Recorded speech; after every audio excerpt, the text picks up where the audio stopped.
And hello again, everyone. It is me, Bill. You're watching Late Night on Weird Fantastic Toy Adventures. Good to see everybody. Let me run through the chat here and see if I can see who all has shown up. Johnny Sorensen came in very, very early, as usual. I see Radical Toys. Good to see you, sir. George Valentine here tonight. Toy Mama. Motu Joneser came in to say sup to everybody. He'll be here shortly. I see Johnny Sorensen finally came back in around time for broadcast. The Radical Mom is here. OBS. Good to see you, Ocean Breeze Salty. And moving on down, I think I've got, Rick here. What's going on, Rick? I'm here for more incest commercial. No, the Christmas commercials are over, Rick. We're going to be doing normal commercials now. And Black Phoenix is here. Good to see you, Alex. All right. Good to see everybody. Glad you guys could show up. And now, without further ado, let's get Joneser into the chat. What's up, everybody? It's Joneser, your favorite comic book guy. So let's do this!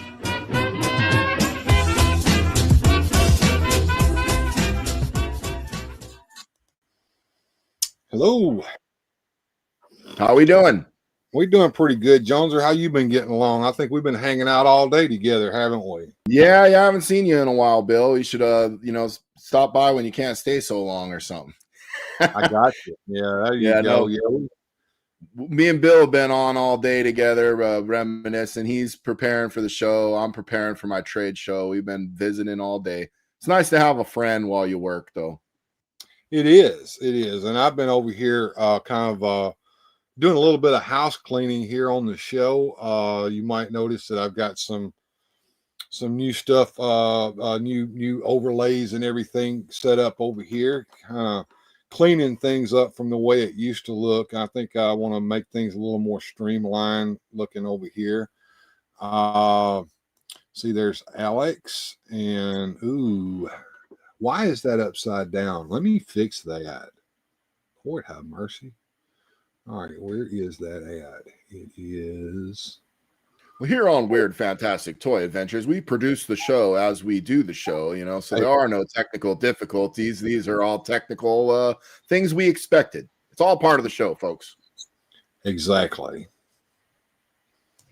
Even if we didn't expect it, we expected not to expect it. So it was expected. Nobody expects the Spanish Inquisition. Not until it happens. Exactly. Right, there we go. Now, Alex, Rick, Toy Mama, I've got that working finally. All right, good deal. There's always a weird St. Valentine's commercial, says Rick. I'll have to look into that. And good to see you, Denise. Good to see you. OBS. Always nice to see you. Absolutely. So how do we sound, folks? Any echoes? Anything weird? Am I glitching? Yeah, give me a 5x5, one of you wrenches in there, and let me know if we're sounding and looking okay. And I will be interested to see what happens when I bring our guest in, which we're going to bring in just a second. I have with me a good one. Yeah, I have Reploid Bill with me today. Reploid Bill has a channel called Fandom with Reploid Bill. We need to all subscribe to him, and he needs watch hours. He's got the subscribers for the first step of monetization, but he needs the watch hours. He's got to get his watch hours up so that he can get that done. So if you guys are going to bed at night and you got YouTube on, like put his playlist on and just play all his stuff while you're asleep, and it really helps. You can do that on my channel too. We would all appreciate that. Absolutely. And the other thing that he could do, let me bring him in and I'll tell him how to do this because he'll enjoy listening to me tell him this. All right, everybody say hello to Reploid Bill.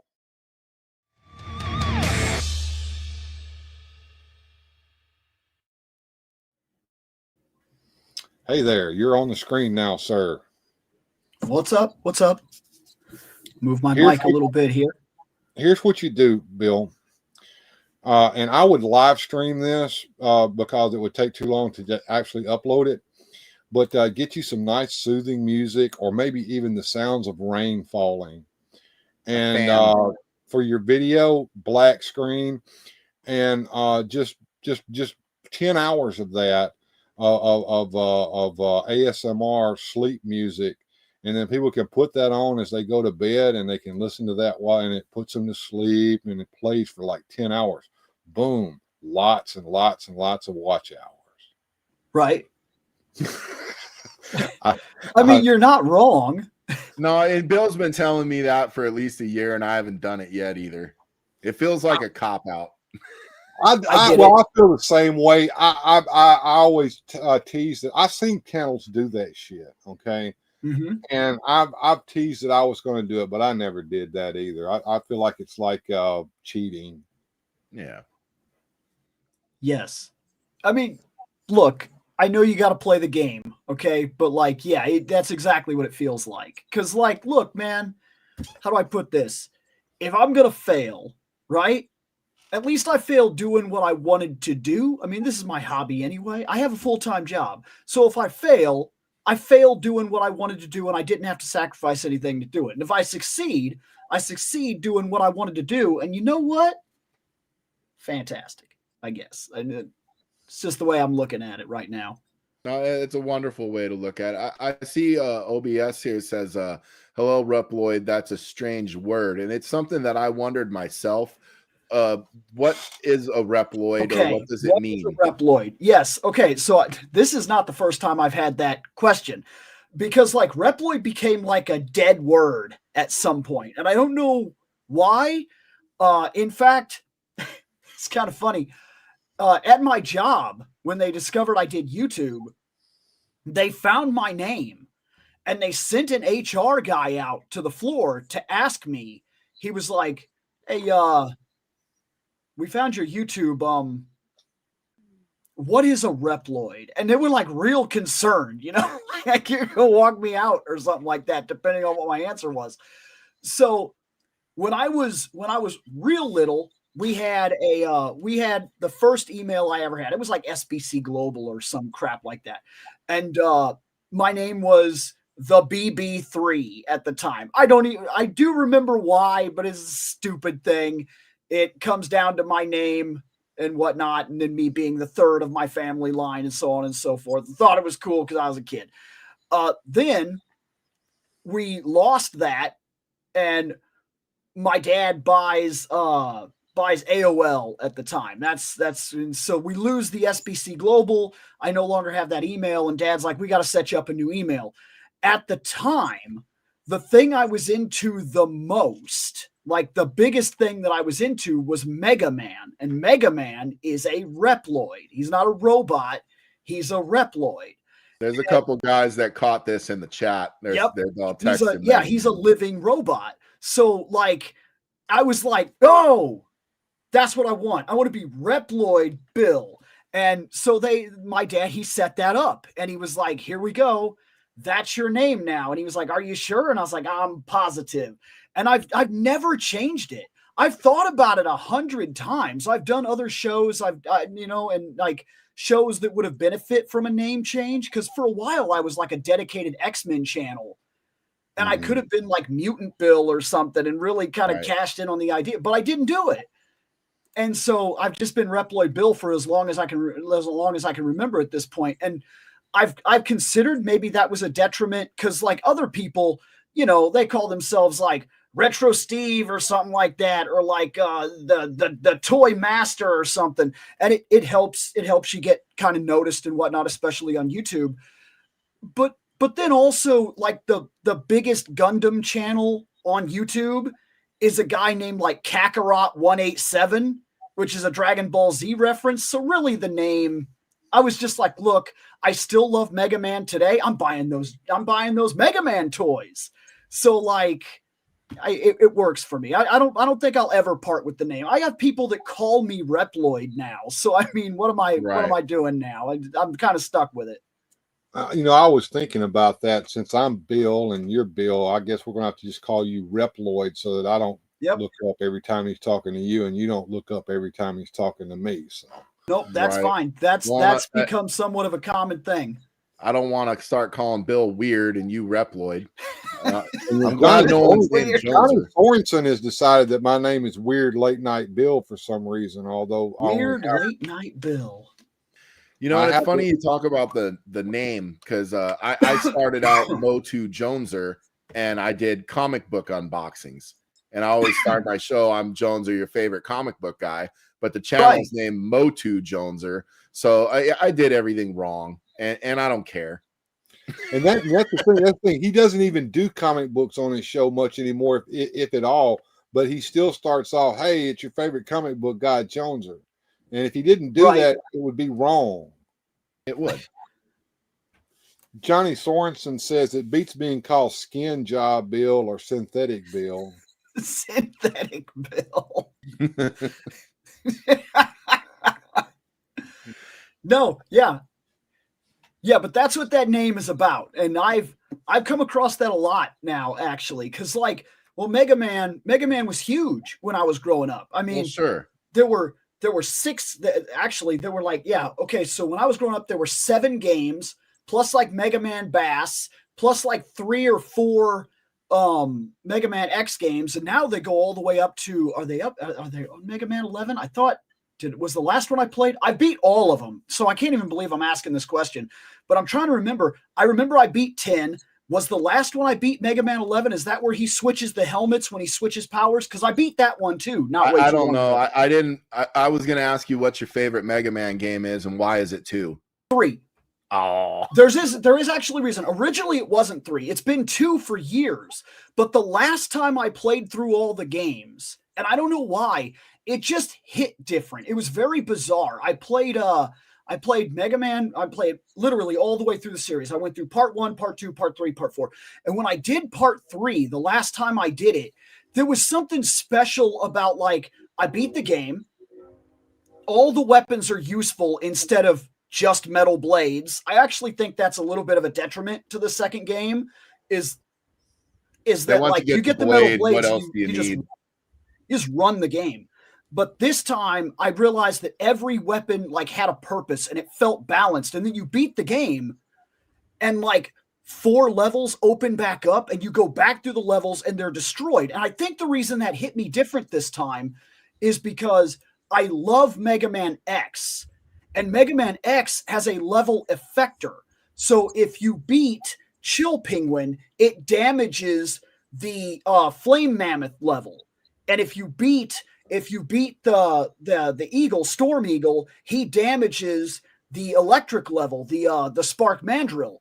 And so I think it just hit different this time because I went back to levels I'd done already and they were damaged. And then you had to fight the Darkman robots and whatnot. And I was like, this, for some reason, this is hitting different. I am really loving everything about this right now. And I didn't play past 2. And I think the reason 2's my favorite is because 1 was so damn hard. I couldn't have any fun with it at all. So when 2 came on, it was actually playable. That's why that one's so big in my mind.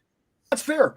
Mega Man's a hard game. 100% without a doubt. I will give it to anybody that says I can't play that game because I've met many people that cannot play Mega Man. It is too hard. So that game doesn't mess around. And it doesn't take how do I put this? Other games will kind of hold your hand. Yeah, that one don't hold your hand. That one throws you to the wolves. You either have to be able to do it or you can't do it. And that's the end of it. And see, we probably kind of lost Bill here, as Bill's not much of a video game guy. Maybe you play an Atari or did you play Nintendo or any of it? A little bit of Doom back in the day, and that's about it. Doom was a worthy game to play. I had an Intellivision when I was growing up with the snakes, and they go around. I did. The rich boy across the street had one of those. Yeah. My onlyest gaming system, if you will, that I had. My mom worked in a plant, and she was an accounting clerk there. And they had a contest, and she won the contest. And I won a TI 99 4A home computer. And she bought me some game cartridges to go with it. I think I played MASH over and over and over again. and I played a game called Puck-Man, which is a ripoff of Pac-Man. So I was going to say, that sounds like a ripoff of Pac-Man. yeah. I was looking at the chat here while you guys were talking, and Gojitron says, unusual usernames. I know nothing about that. All right. And then, of course, that made OBS giggle. And then Johnny Sorensen comes in and says, I call him Berrytron. And then OBS says it's better than Fruitytron. And Action Talk is here with me. A new person in my chat says, a lot of the old Nintendo games were never holding your hand. You had to learn. Oh, absolutely. I can even tell you a funny NES story. We pulled ours out, and we had the old Teenage Mutant Ninja Turtle game, the Ultra Teenage Mutant Ninja Turtle, the really hard one. First one? Yeah. And I put it on, and I told my two older boys, I said, if you can get past the water level without looking on the internet, I'll buy you a PS5. They didn't make it. You didn't buy them nothing, did you? I'd wreck you.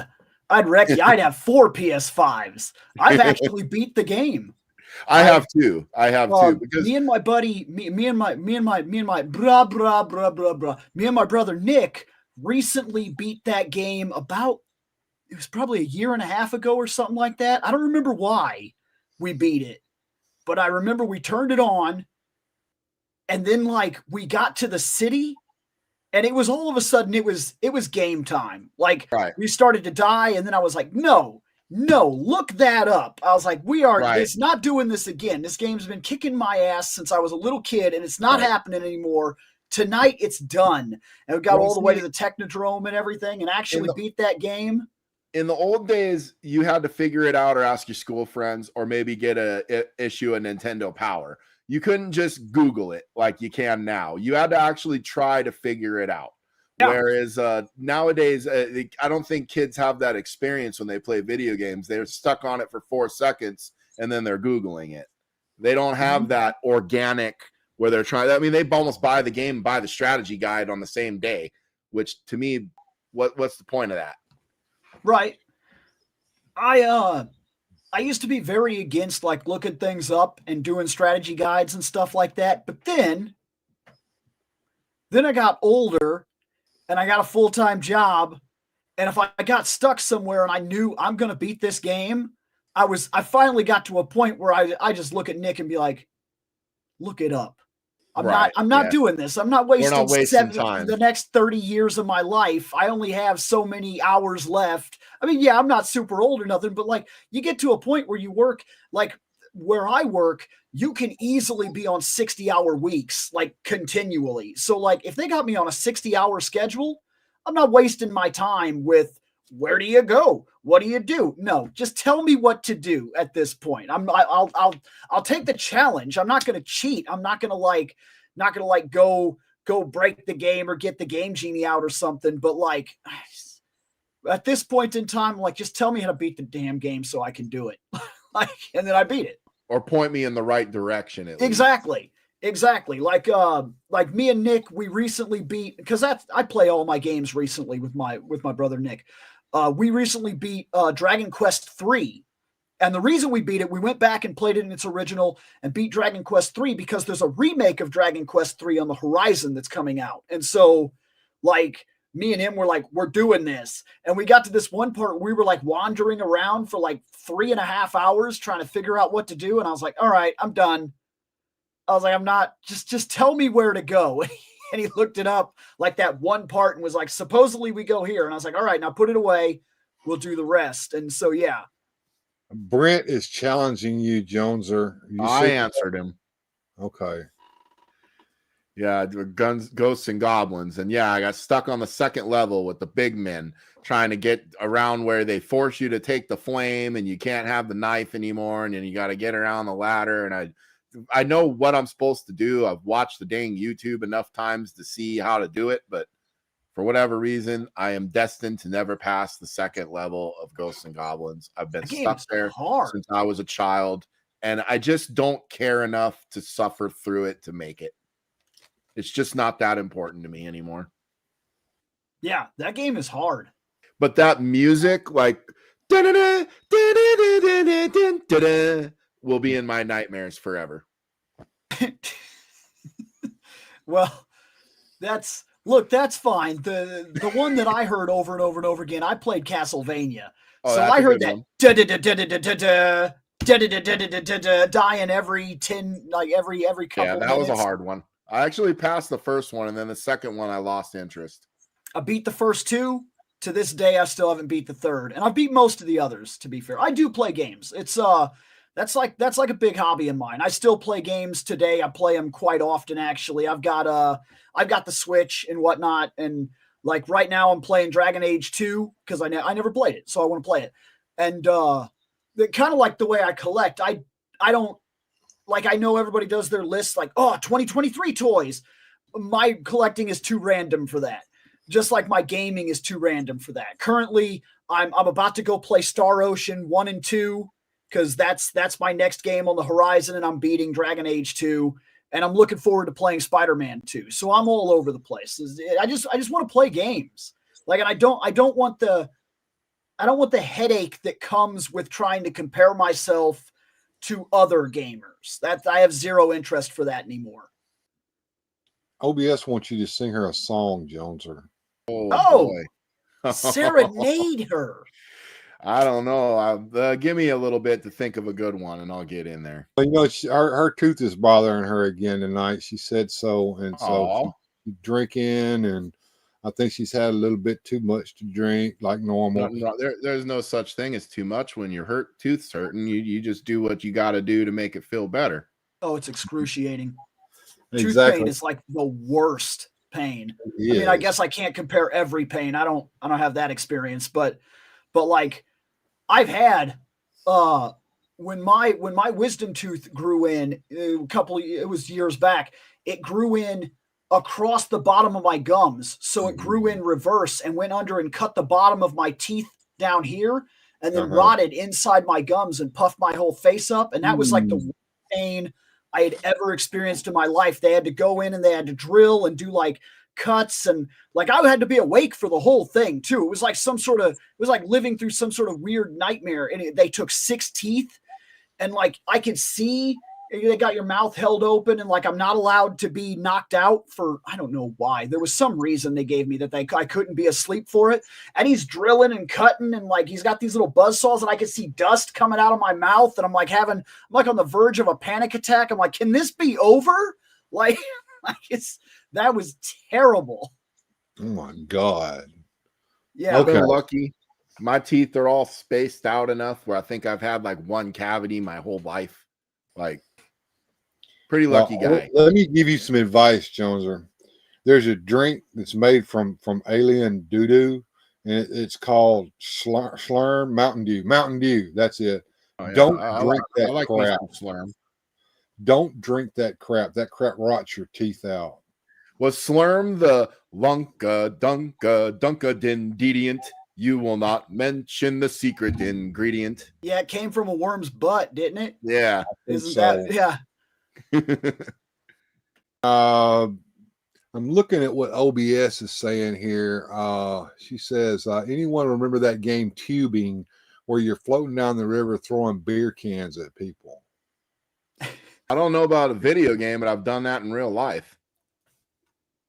Rick says, I'm drunk, ask me anything, OBS. Oh my. OBS says, oh yes, the teeth are agony. I have antibiotics, ain't working. The infection lump is getting bigger. Go to the dentist. Yeah, they're gonna have to squeeze that infection out of there and take care of you. God. Terrible. Awful nightmare. You don't want to mess with that either. I'm just gonna say, if you take too long with something like that and it gets into your brain, you can die from that. A tooth infection actually can. And if your tooth infection's real bad, and if they have to drill, like if they have to say they have to cut a molar into 4s and they pull it and they don't get everything, you can get what's known as like a bone splinter. Those hurt bad. Like when they took those 6 teeth, they missed one in the very back right here, and my gums closed around it, and I got what was called a bone splinter and had to go back in, and they cut it and had to do like the thing over again where they cut me and then I pried my mouth open and went in and picked it out. And it was tiny. It was barely noticeable, but it was enough that it caused absolute agony. Like I was taking 2 Aleve and 2 Tylenol like every 6 hours just to exist, and it was not enough. I was still just sitting there like holding my face, and tooth pain is the worst pain. And I've broken some bones. OBS says, dude, I can take pain. Give birth screaming after 22 hours of labor. But tooth pain look, is I can't do that. I can't do it, and I can't compare. Rick says, I had 2 kidney stones. Beat that. I think Joneser can beat your ass on that one. I did. I told him. I ain't got no money. Got to save up. My brain is already infected. Oh, you got to go get that crap cut out of your head. Come on.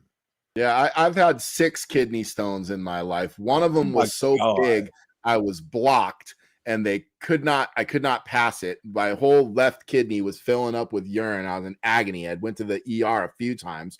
They were nice enough to send me home with opiates and not treat me. Well, they eventually had to go up and go get it because it wouldn't come out. So I was asleep for that, luckily, but I woke up, I was stented. So I had a stent in me for a while, which I got the joy of pulling that stent out all by myself, screaming in agony in the bathtub doing that. But because I was blocked up for so long, I got a kidney infection. Now, the kidney infection hurt so bad, it made me miss the kidney stone.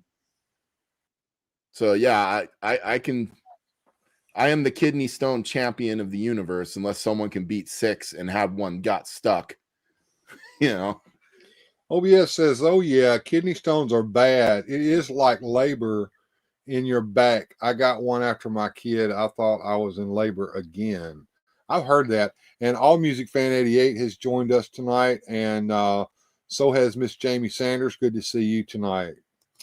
And so you guys are talking about pain. I guess I got to get in on it too. I had a horrible motorcycle accident.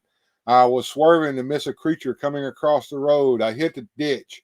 The front tire went down into the ditch. The back end of the motorcycle went up like that. I flew through the air for about 25 yards, and I landed, and I put my arms out like that to keep my head from impacting the ground.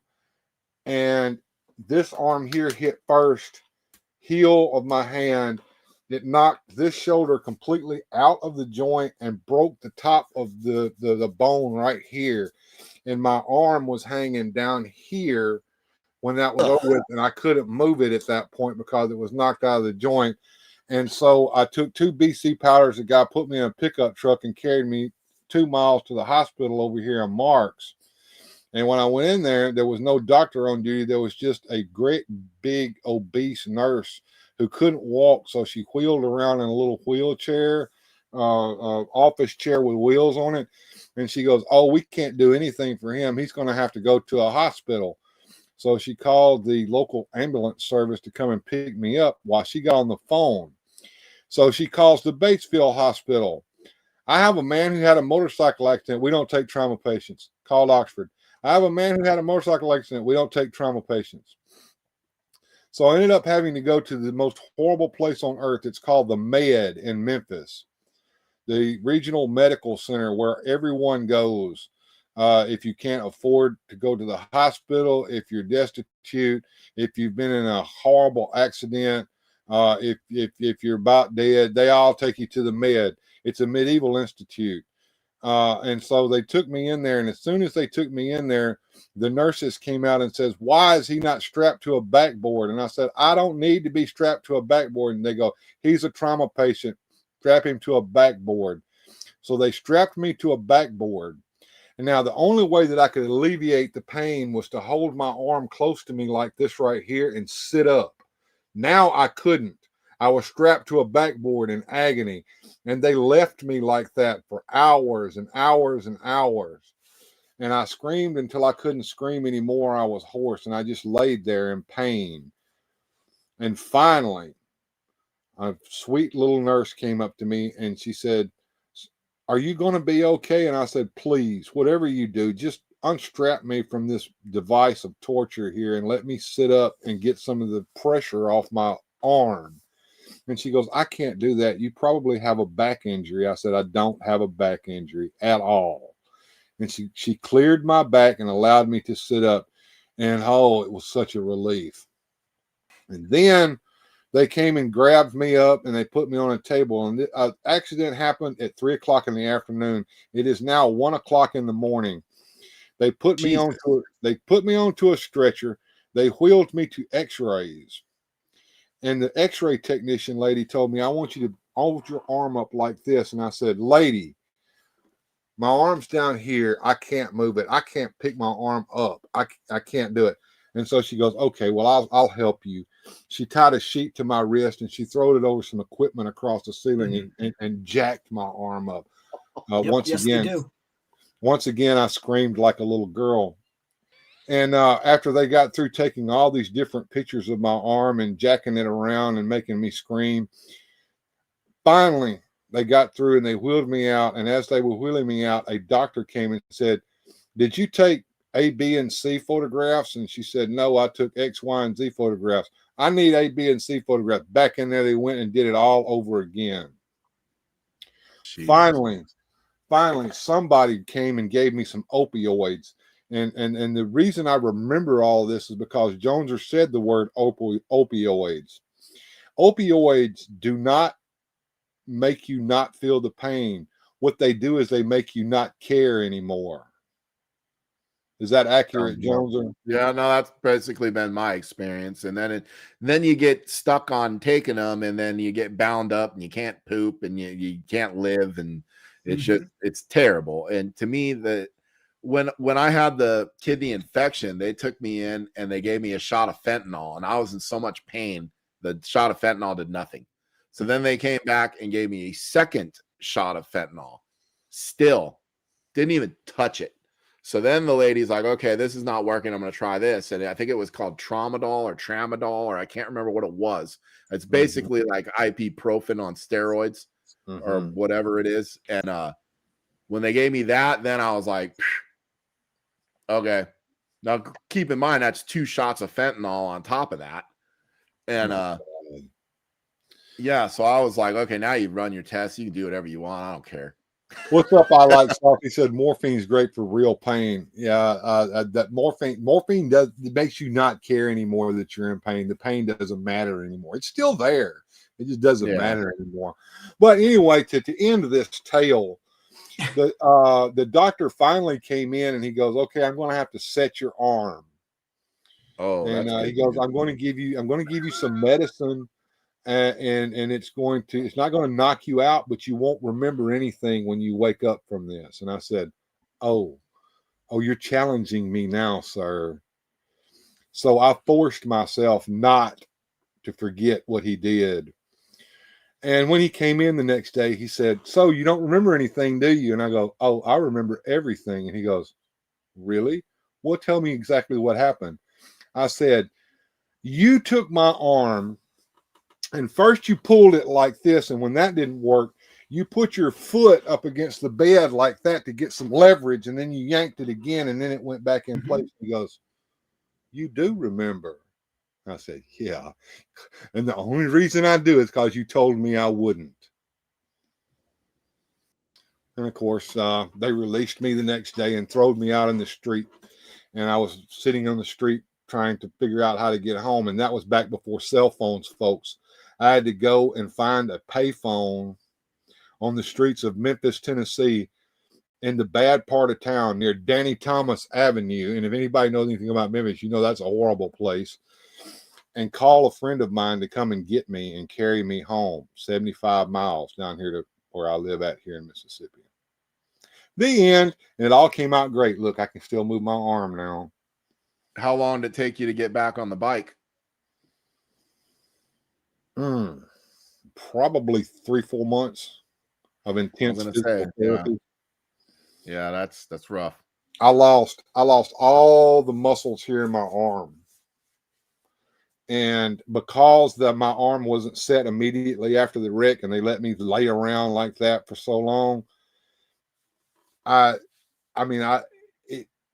arm was frozen like this for the longest time. They had to break it loose in physical therapy to get me back to normal. So anyway, that's my pain story. So I wanted to get in on the pain since everybody was talking pain.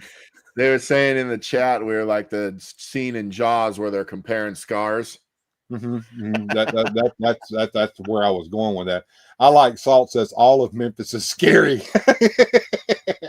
I don't go up there much anymore. I think my wife and I went up there recently to go take her sewing machine to the sewing machine repair place. Cobweb Collector with us tonight. Good to see you, Jacob.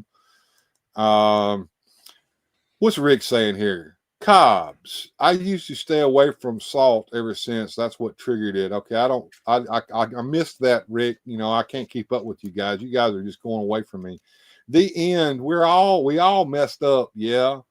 And All Music Fan 88 getting a kick out of that. All right, let's get away from that and let's get back to Reploid Bill, because I'm interested in Reploid Bill. I've watched this channel for years, and I want to know how you got started, Reploid.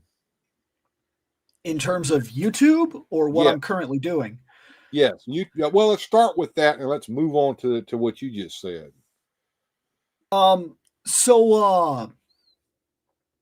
Man, okay. So the way I started YouTube, I watched a lot of YouTube. Of course, that was like a thing. I watched things like, you know, like at the time it was a big thing for like things like AVG and Angry Video Game Nerd and things like that to be huge on YouTube. Fan of that. And so like we used to watch that, and then we got this idea. I don't remember why. It was like, I think if I remember right, I had some film experience. It wasn't extreme, but I had this mild film experience, because if you want to get technical, my film stuff for what brought me to YouTube starts all the way years and years and years ago, when a buddy of mine, he was sitting at his house. I was sitting there. He was like editing footage, and they did like this. They had like a backyard wrestling thing that they did, like an actual group. They got together, they did training, they did shows and yada, yada. And they were editing intros, because I guess they'd filmed their last session or whatever. Mm-hmm. And I'm sitting there watching him edit, and he did something. And I was like, hold on. I was like, pull that back. And he said, what do you mean? And I was like, well, split this here. I was like, pull that and then go to this, and that'll help that scene. It'll kind of fade it in and everything. And he goes, how do I do that? And I was like, well, hit Control, hit S, do this. And he's like, why do you know that? And I was like, I make anime music videos in my spare time just to watch anime music videos. And he goes, so you edit? And I go, yeah. And he goes, you want to edit this? And I said, not necessarily, but I'll help. So I start helping. And then the next thing I know, he's like, you want to film this? And I'm like, I don't really like wrestling, but I mean, I don't know. I'm not doing anything. So sure, I guess. So all of a sudden, like the next weekend, I'm there, and I'm like, I see their filming process, and I'm like, there's no way, you can't be serious. And I'm like only 17 or something like that at the time. And I start telling them, I'm like, you need to do this. You need at least 2 people, blah, blah, blah, this and that kind of. And then before I knew it, I was doing it. Like it was me and a girl. And like, I was doing the whole thing. And like, then I started wanting better shots, because if I'm going to do it, I want it to be better. And so then I started showing up and like kind of watching their practices and getting an idea of how their match was going to go. So then after they would choreograph certain ideas and whatnot, before I knew it, I was like, well, now that I know what they're doing, I want to get in there with them. So I even got to the point where I got a little risky, and I actually climbed up into the ring for certain shots that I wanted, because I knew how the match would go. And so I could get certain things and then get out of the ring and whatnot and be able to move in and out real quick. And it was just like a hand cam type of thing. And I even got hit a couple times and whatnot. And then I started working on their choreography. And before I knew it, it was like this big thing. I was like involved. And all of that was a history that later on, we're all sitting around, we're watching these people do YouTube. And Somebody's Bill, like, if I could jump in for a second here, I just have a quick observation / question.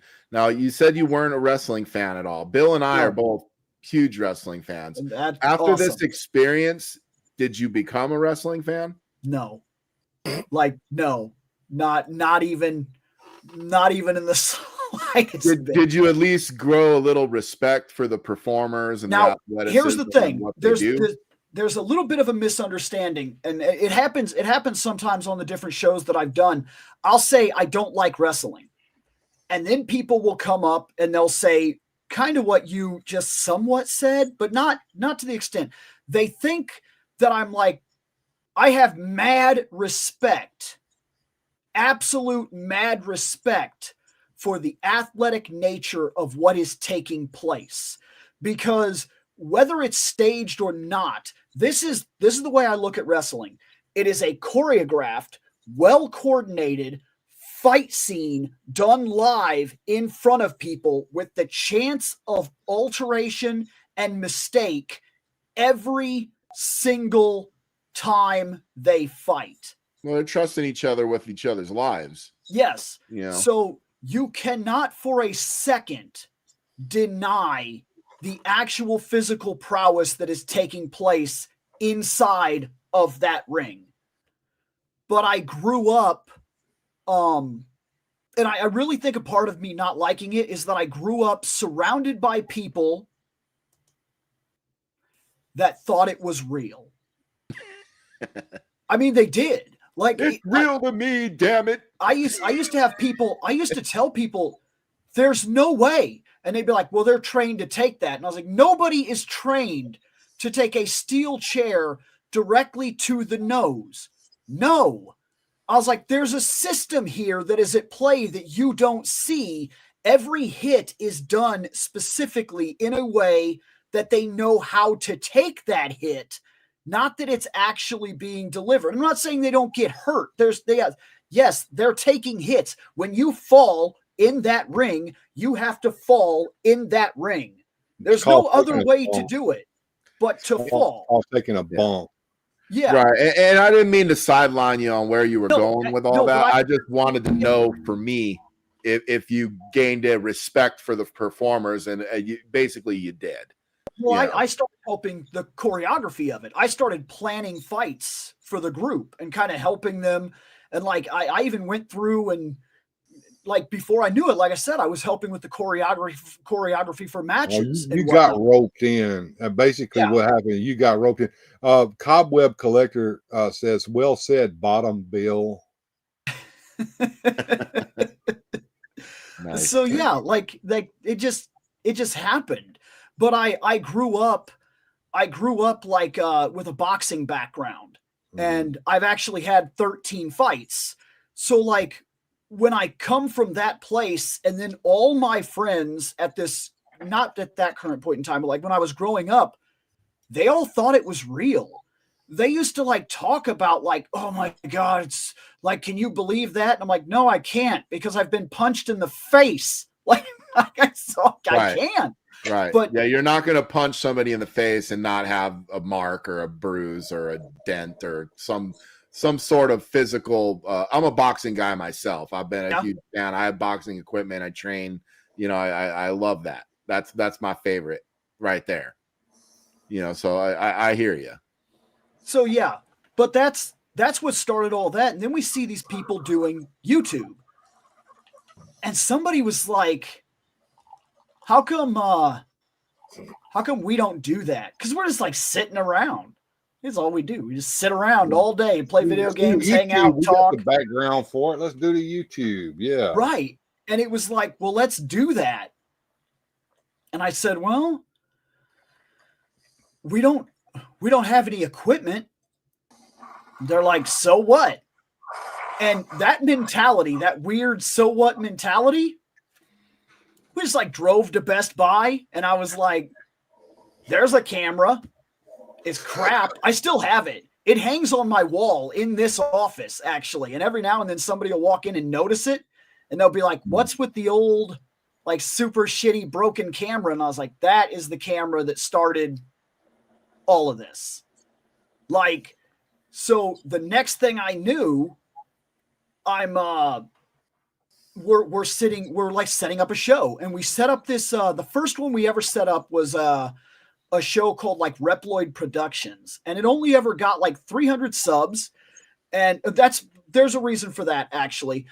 When we first started, we didn't know what we wanted to do. I mean, we had no clue at all. We did everything and anything. We were like, hey, let's unbox video game systems. Hey, let's talk movies. Hey, let's do entire music conversations. Hey, let's discuss the Sands of Time movie from Disney and just rag on it for like 40 minutes. Let's talk about Back to the Future. And like, so we just did that. But it killed us in the algorithm, because we would do like 1 week, we'd do a video where it was like, we'd be like, hey, AVGN, we like AVGN. Why don't we just do one of those? So we did one.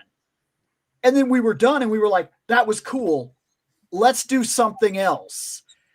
And we just did that over and over and over and over and over again. And the channel, it crashed. Like it was dead to the algorithm. And I remember we got to talking and we said, what if we did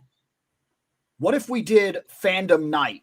Like, and I remember I brought that up. I was like, let's kill the channel. It's not that I don't like what we've done, but if we ever want to do it, let's just kill it and come back and do the whole thing over again from scratch, doing what we wanted to do, which I grew up wanting to do one specific thing. And it's just what I wanted to do. I wanted to be a DJ. I wanted to be on the radio. I wanted to be the morning talk guy, or at least the 9 o'clock at night guy that comes in, talks trash with you, and then plays rock music. And then, I wanted to be that guy.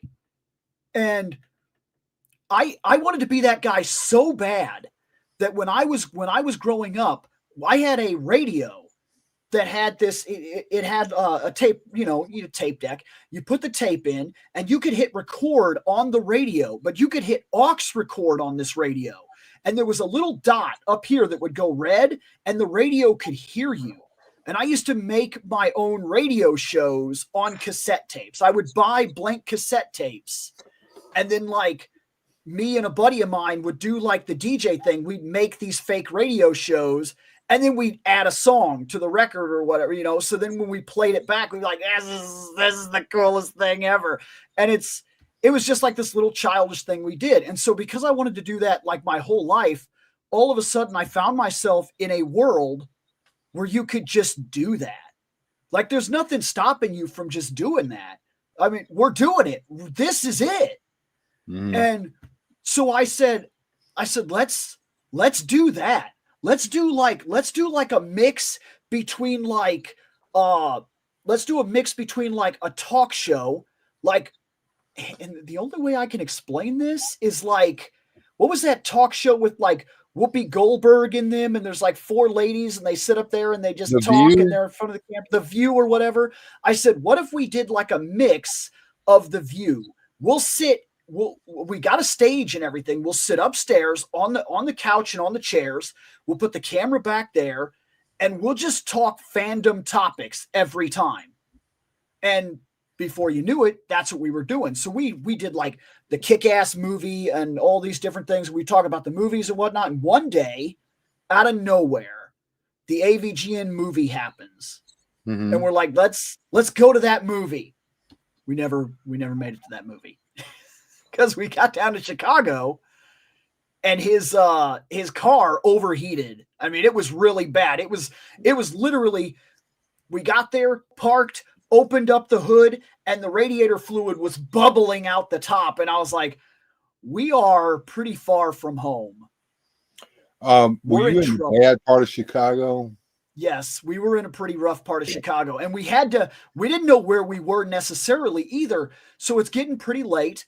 And we're literally using our phone with GPS to attempt to get to like anywhere we can. I'm like, we got to find a gas station. And we go to a gas station and the gas station is one of these, like, it's unmanned. There's nobody there.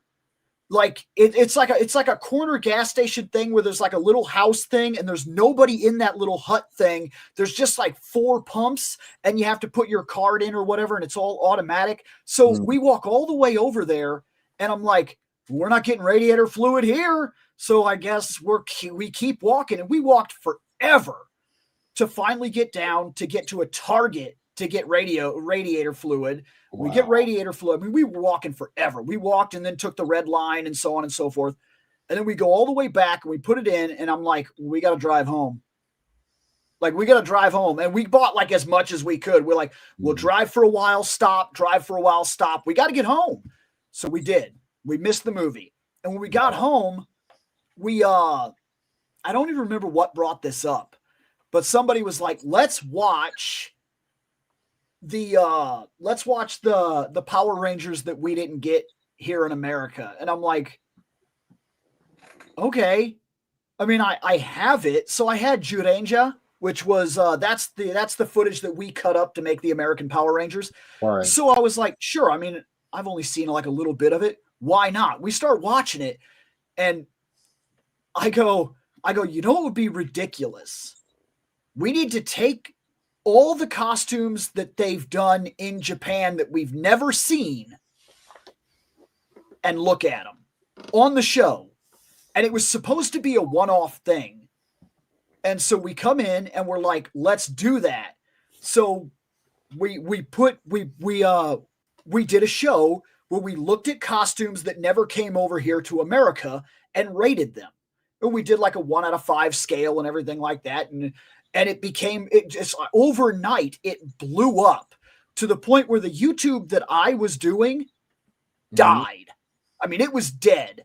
And that's what affected this channel for years, is that was the birth of like Fandom Night and the Sentai Review.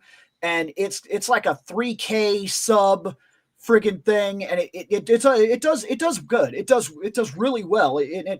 And we've branched off from that over time, kind of playing off that. Now we've talked about every live action Wonder Woman costume and the actresses and whatnot that portrayed. And all this show is it's just guys hanging out in a living room laughing. That's what it is. It's like we look at the costumes, we rate it like a fashion show, and we joke about every little thing that could be wrong or could be great. And wherever the conversation takes us, we go there. And the show has done very well. But because of that, for a very long time, this all went away. I had to house the show. So I stopped collecting. I stopped writing. I stopped doing my own videos. I would come onto this channel and be like, we're not really doing video games right now, and I want to do video games. So I would do like a video game review on this channel once and then not post for like 4 or 5 months. And this channel died hard. And then I came back and I like focused on comic books for a while, did like Keeping Up with the X-Men and whatnot. And the show died again because I couldn't do it, because if I was focusing on Fandom Night, I could not focus here. And there was no passion to come here at all, because I'd stopped doing what I love to do. One night I got a phone call, and I don't think I've really talked about this on my show. All I've really said is that things happened, but it's not that it's like super personal. It's just that this is what reinvigorated me.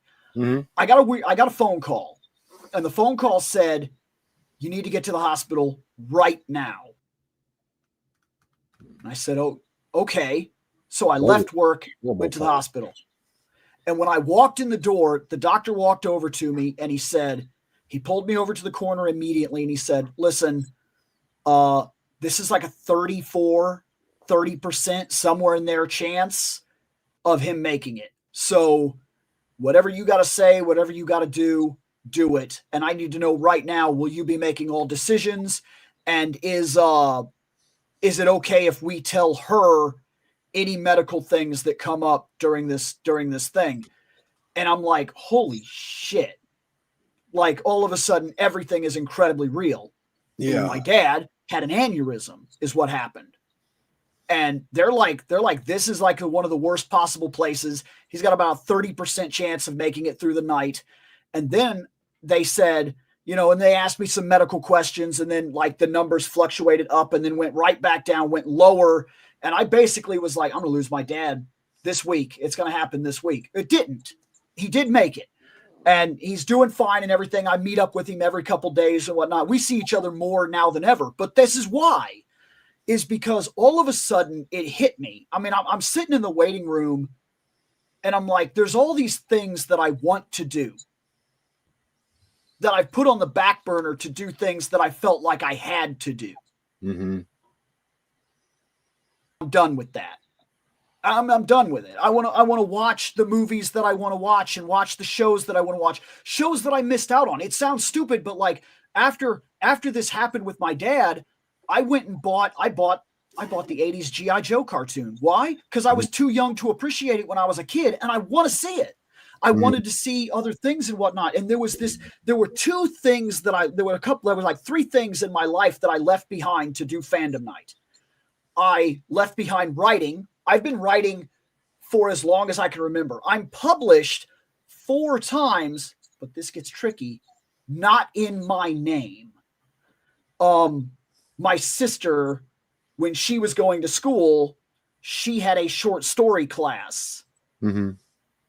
I did that class for her. And the teacher wanted to publish the stories that she was doing in magazines like High Life and things like that.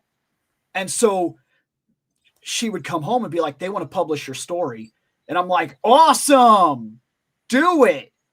But of course, it's never going to go on my name because it's an assignment. You get where I'm going with this? Yeah. So it was like this thing that it was like, oh, it's never going to be mine. So I've been writing for years to the point where I am published, but it's in quotations.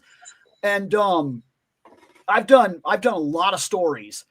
And yeah, exactly right there. If you say so. No, I get it. I can't prove it, but I really can't prove it because if I give the name, it could affect, you get it's something that I can't prove, but I have been writing for years. And oh, by the way, Reploid, they're talking about all kinds of different things over in the chat. I don't think that was meant at you. I think even if it was, it would be fair. Yeah, she's talking to All Music Fan 88. But anyway, so that got you back into writing. It got you back into collecting. Had you stopped collecting at that point? I did. Well, for a long time, I thought that I had to host the show. And I didn't just have to, I wanted to do this show like a radio show. So for years, we didn't do online anything. This was not a thing. I gave up my space. I converted my living room into a studio. I bought PA boards. I had microphones and wires set all the way across, and I converted my TV into like a dual screen for my computer so that I could show the pictures and we could all react to them in real time. And we did this show live, like 5, 6, 7 adult bodies, and I had to house them. So I would see toys and cool stuff and be like, I'm not going to do that. Because if I buy the stuff, I have to put it somewhere. And if I have to put it somewhere, I can't house the bodies. Well, after this happened, I told the guys, I was like, I'm done. If you want to squeeze in this room, I'll squeeze in this room with you. But there are things that I have to do and want to do, and I'm no longer willing to put them off.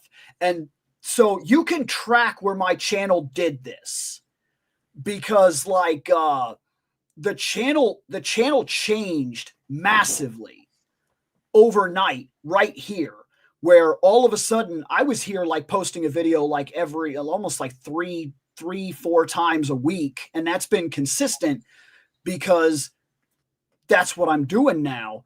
And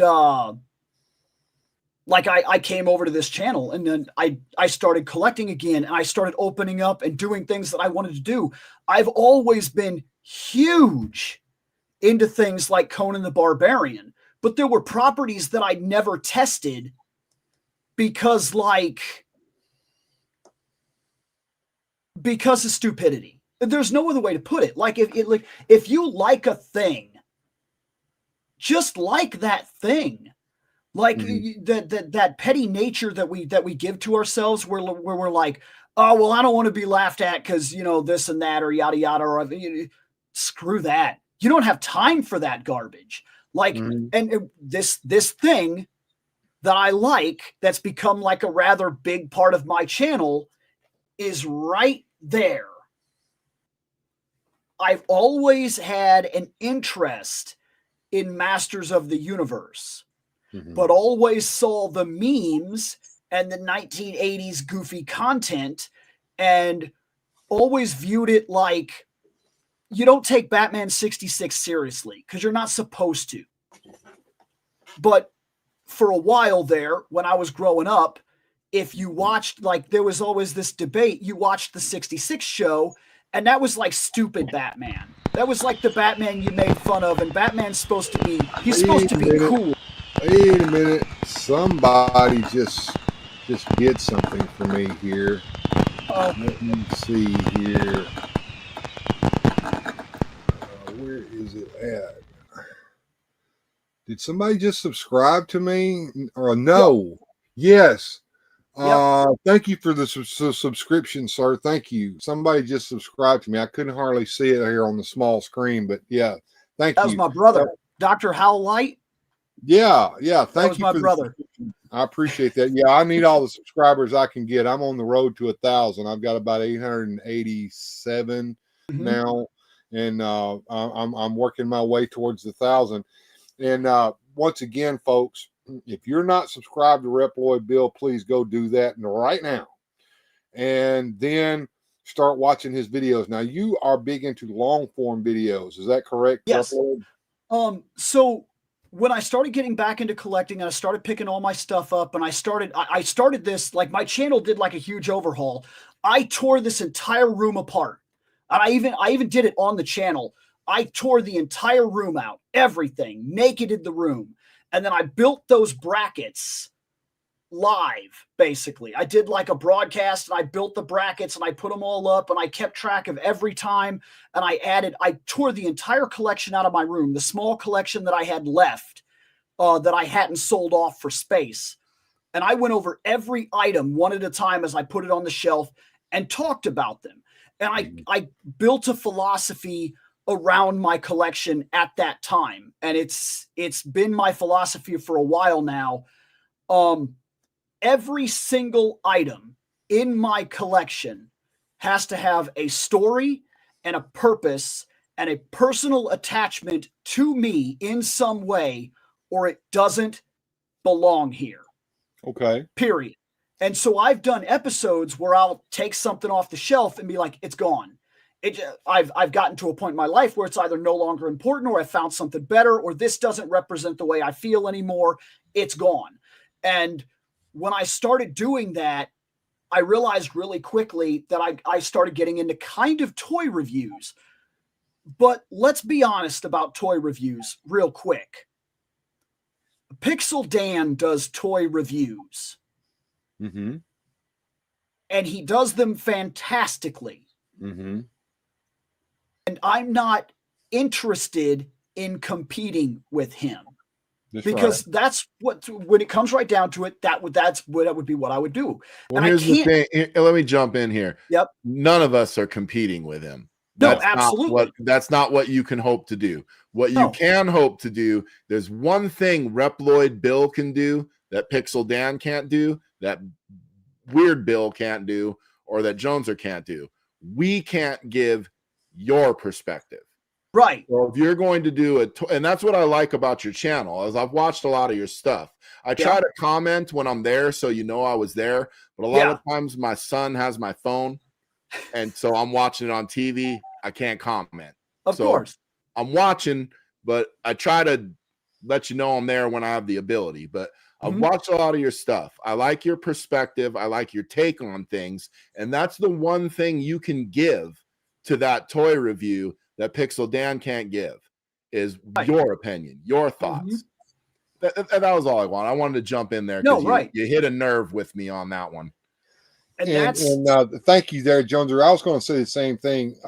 People will tune in to you because you know, they already know what you're going to talk about. They probably have one themselves, or they've seen Pixel Right. Van's review, but they want to hear what you have to say about it. Mm-hmm. And that like I opened Beastman. So I opened the New Eternia Beastman late, like a year and a half after he came out. It was very late, but the reason I would tell you that my videos are very different is because my toy review for Beastman is about 5 minutes of that video in a 29-minute video, because what I'm talking about is different. I want to talk about why he relates to me, what I see, where my imagination goes, what exactly I'm excited about, the parts of him that really stand out, the parts of him that I don't like, where I think they can improve. When I look at the artwork, what am I getting? What do I want off the back of that box? And I just let myself go wild.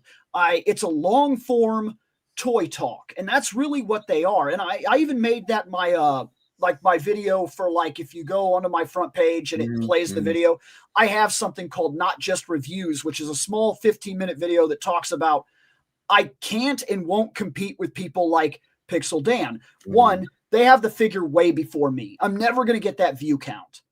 And I'm not interested in it, if you want the truth of it. Because what I'm doing, what interests me, is the conversation at long. I got the Nightfall Batman from the McFarlane toys. That's the best Batman in the McFarlane line. I don't give a shit. It is. It's beyond contestation. Okay. But no, it is. It's so good. And when I reviewed that Batman, that review is short in terms of the Batman part. I'm like, look, he T-poses. Are you really surprised? Like, you didn't think that a figure would do that today, like where we are? I mean, and sometimes I'm like, look, these are the problems you'll come across. This cape is in the way or whatever. So maybe I'll point that out. But for the most part, I'm like, he moves like a McFarlane figure. Right.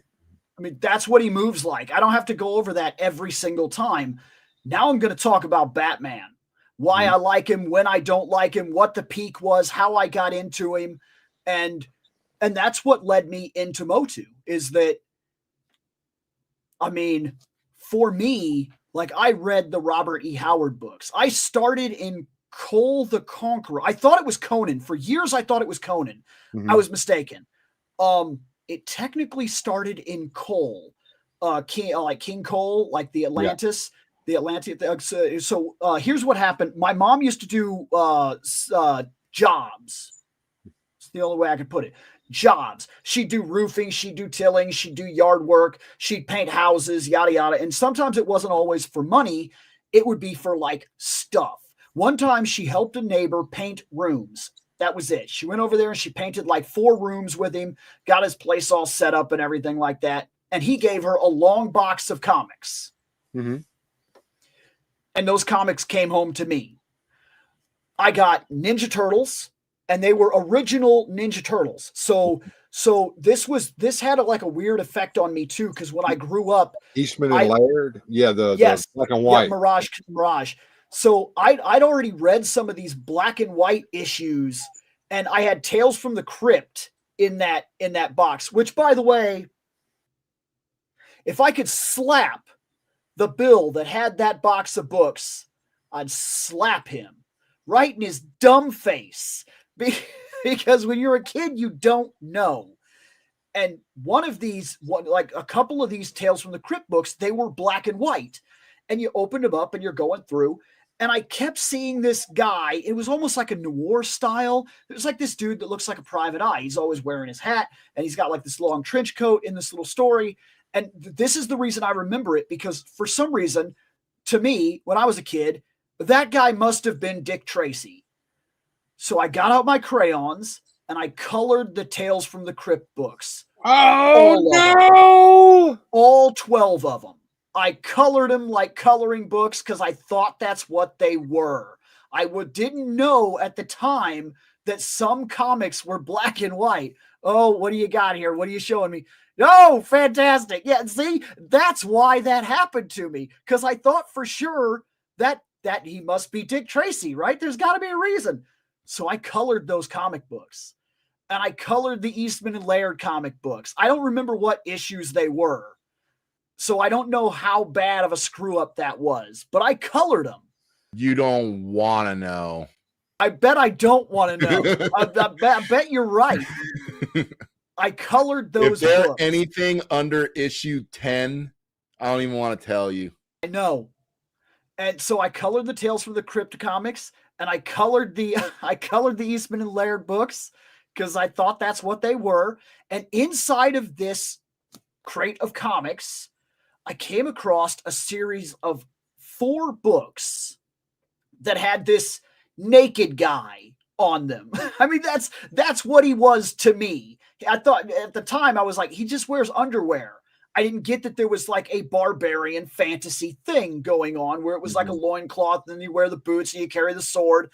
And I remember I started going through these books and they blew me away. It was like a life altering thing. Like literally, I just couldn't, it was like, it captured me.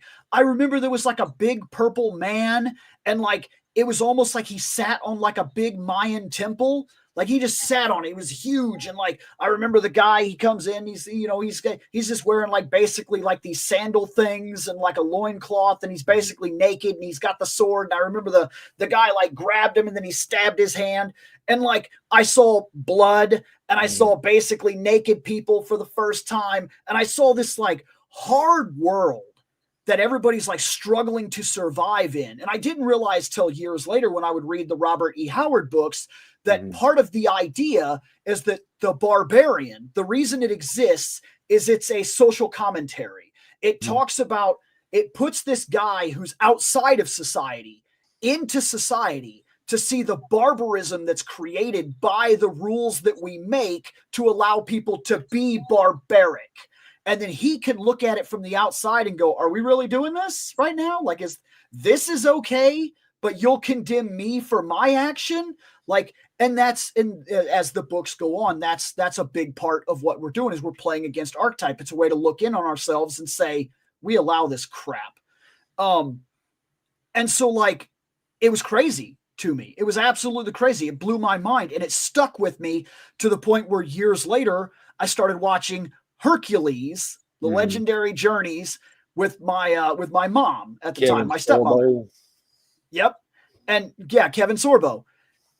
And for like the first season, I thought he was cool and he was like punching boulders and like kicking minotaurs and stuff. And I was like, this guy's cool. He's super strong.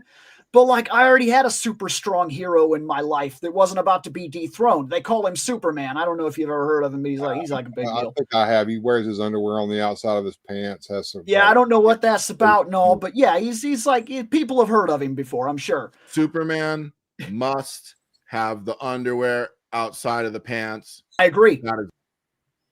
I agree 100%. I agree. I'm a briefs guy myself with the Superman. Agreed. So like Kevin didn't impress me the same way. Like, but then they introduced Xena during his show. The Warrior Princess. Yep. And my stepmom starts watching that show. And so I come in and I start watching some episodes and I'm blown away. It's like I'm taken back to my childhood all of a sudden when like in like the second episode, she gets shot by an arrow and nearly killed. And I'm like, wait a second. Like, she's just a woman. That's it. Like there's nothing except for her skill that keeps her alive. Her ability to fight with a sword, her ability to understand triage, her wisdom at the situation, things of that nature, and to be able to make battle decisions and things of that nature. And of course, at the time, I didn't see the camp. Going back to watch it as an adult, there's parts that I laugh at because I'm like, I took this so seriously. Like it was serious. But then again, you could say the same thing about Batman 66. When you're growing up, that's a serious show. And it's not till later you realize that it's a satire. It's a joke. It's meant to be cheesy and fun. And then you enjoy it for a completely different reason. And it's fantastic. And I love that show today for a completely different reason than when I was a kid. So I go from that and we watched all of Xena, like all of it. And got to the last episode and it ended. And I remember my stepmother said, well, that's it. And it hit me all of a sudden what she'd said. And I was like, wait, what? And she's like, that's the end of the show. There's no more. That was the last episode. And I was like, so what now? Right. She's like, I don't know. We find something else to watch. And I remember not wanting to do that. Like, I don't want to watch but I don't want reruns. So then I said to myself, everything has a comic book. So I went to a place called Acme at the time, and I started looking through their stuff, and I discovered 2 books. One was a Conan the Barbarian book, and one was a book that when I looked at it, I said, I don't know if I'm supposed to be looking at that. Like, I think that's supposed to be more adult than what I'm supposed to buy. But it's the closest thing to Xena I see in this entire store. So I think I'm going to buy it. So I bought Red Sonja, my first Red Sonja book. Cool. And after I bought that first Red Sonja book, it blew up for me. That was it. I was barbarian fantasy for like the rest of my life. Like literally the rest of my life. I've always had this anchoring for that kind of stuff. When I play D&D, I like to be the fighter or the barbarian. I like to play those angles and whatnot. And Red Sonja is still one of my favorite characters of all time because she kind of kept that burn alive for me. Oh, what do you got here? Have you ever seen before? Seen what? Gita of Alazar by Robert Thorne. I like Robert Thorne. Yeah, I remember reading these stories in Heavy Metal magazine. Okay. I don't know if you can see this picture or not here. It's a little blurry, but I can see it. Yeah, that's fantastic. Look at that. That's some peak. Yeah, I picked this up a long, long time ago, but this is a collection of all of the Gita of Alazar stories that he did for Heavy Metal magazine. And yes, there's we get to see the nudity in this, but yeah, this, I thought you were talking about this, and then when you said Red Sonja, I went, "Oh, Red Sonja." But yeah, it was a little more tame because from Red Sonja, I started discovering other properties. I did discover Frank Thorne, and that's from Frank Thorne. And when I bought my first Robert E. Howard collection book, I discovered on the front cover, at the time, I just looked at covers because like you'd buy a book and it has a cover. And I never once put any thought into the actual artist. But like Frank Frazetta, that was different. That grabbed me in a way that I was not expecting. And I was like, holy crap. Well, over the years, I've had this interest in barbarian fantasy. And I've always respected, but never got into Masters of the Universe. It was one of these properties that I looked at it.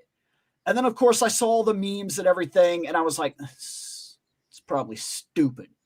And that was the wrong way to think about it. And like I said, it wasn't until this thing happened with my dad that I remember I came home and everybody been talking about Revelation and how they didn't like it and things like that. And I mean, it was all over. You know that more than anybody. You know, even the channels that had not actually seen it were cashing in on well, it's like this, and they never even saw past episode 2, so they don't even know what they're talking about. It's all false information. And I'm not saying that you can't not like it, but what I'm saying is that oftentimes I hear these videos, and because I've watched the whole thing, I'm like, that doesn't even happen. Like this, and so it blows me away. But none of that matters because they got the clicks and they're fine now, and they're going to live better than I do about it. So who cares? But like I watched it. And it was like exactly what I needed to get in. It grew it up. It showed me some things I needed to see. It introduced characters and things like that. And I discovered Masterverse. And I started looking at these toys. And the toys were different to me. They didn't tie into the show necessarily. To me, the toys, because of the artwork, I got these mass Frank Frazetta vibes when I started looking at the artwork. And I was like, that's what these toys are. They're avatars of the imagination. They're barbarian techno-fantasy. They're heavy metal magazine warriors. Like, and whatever you want to do with that knowledge, that's fine. If you want to tie the idea back into the show that you love and love them for that reason, that's fine. But let's be honest, just like the Teenage Mutant Ninja Turtles, the turtles that you bought when you were a kid had nothing to do with that cartoon show.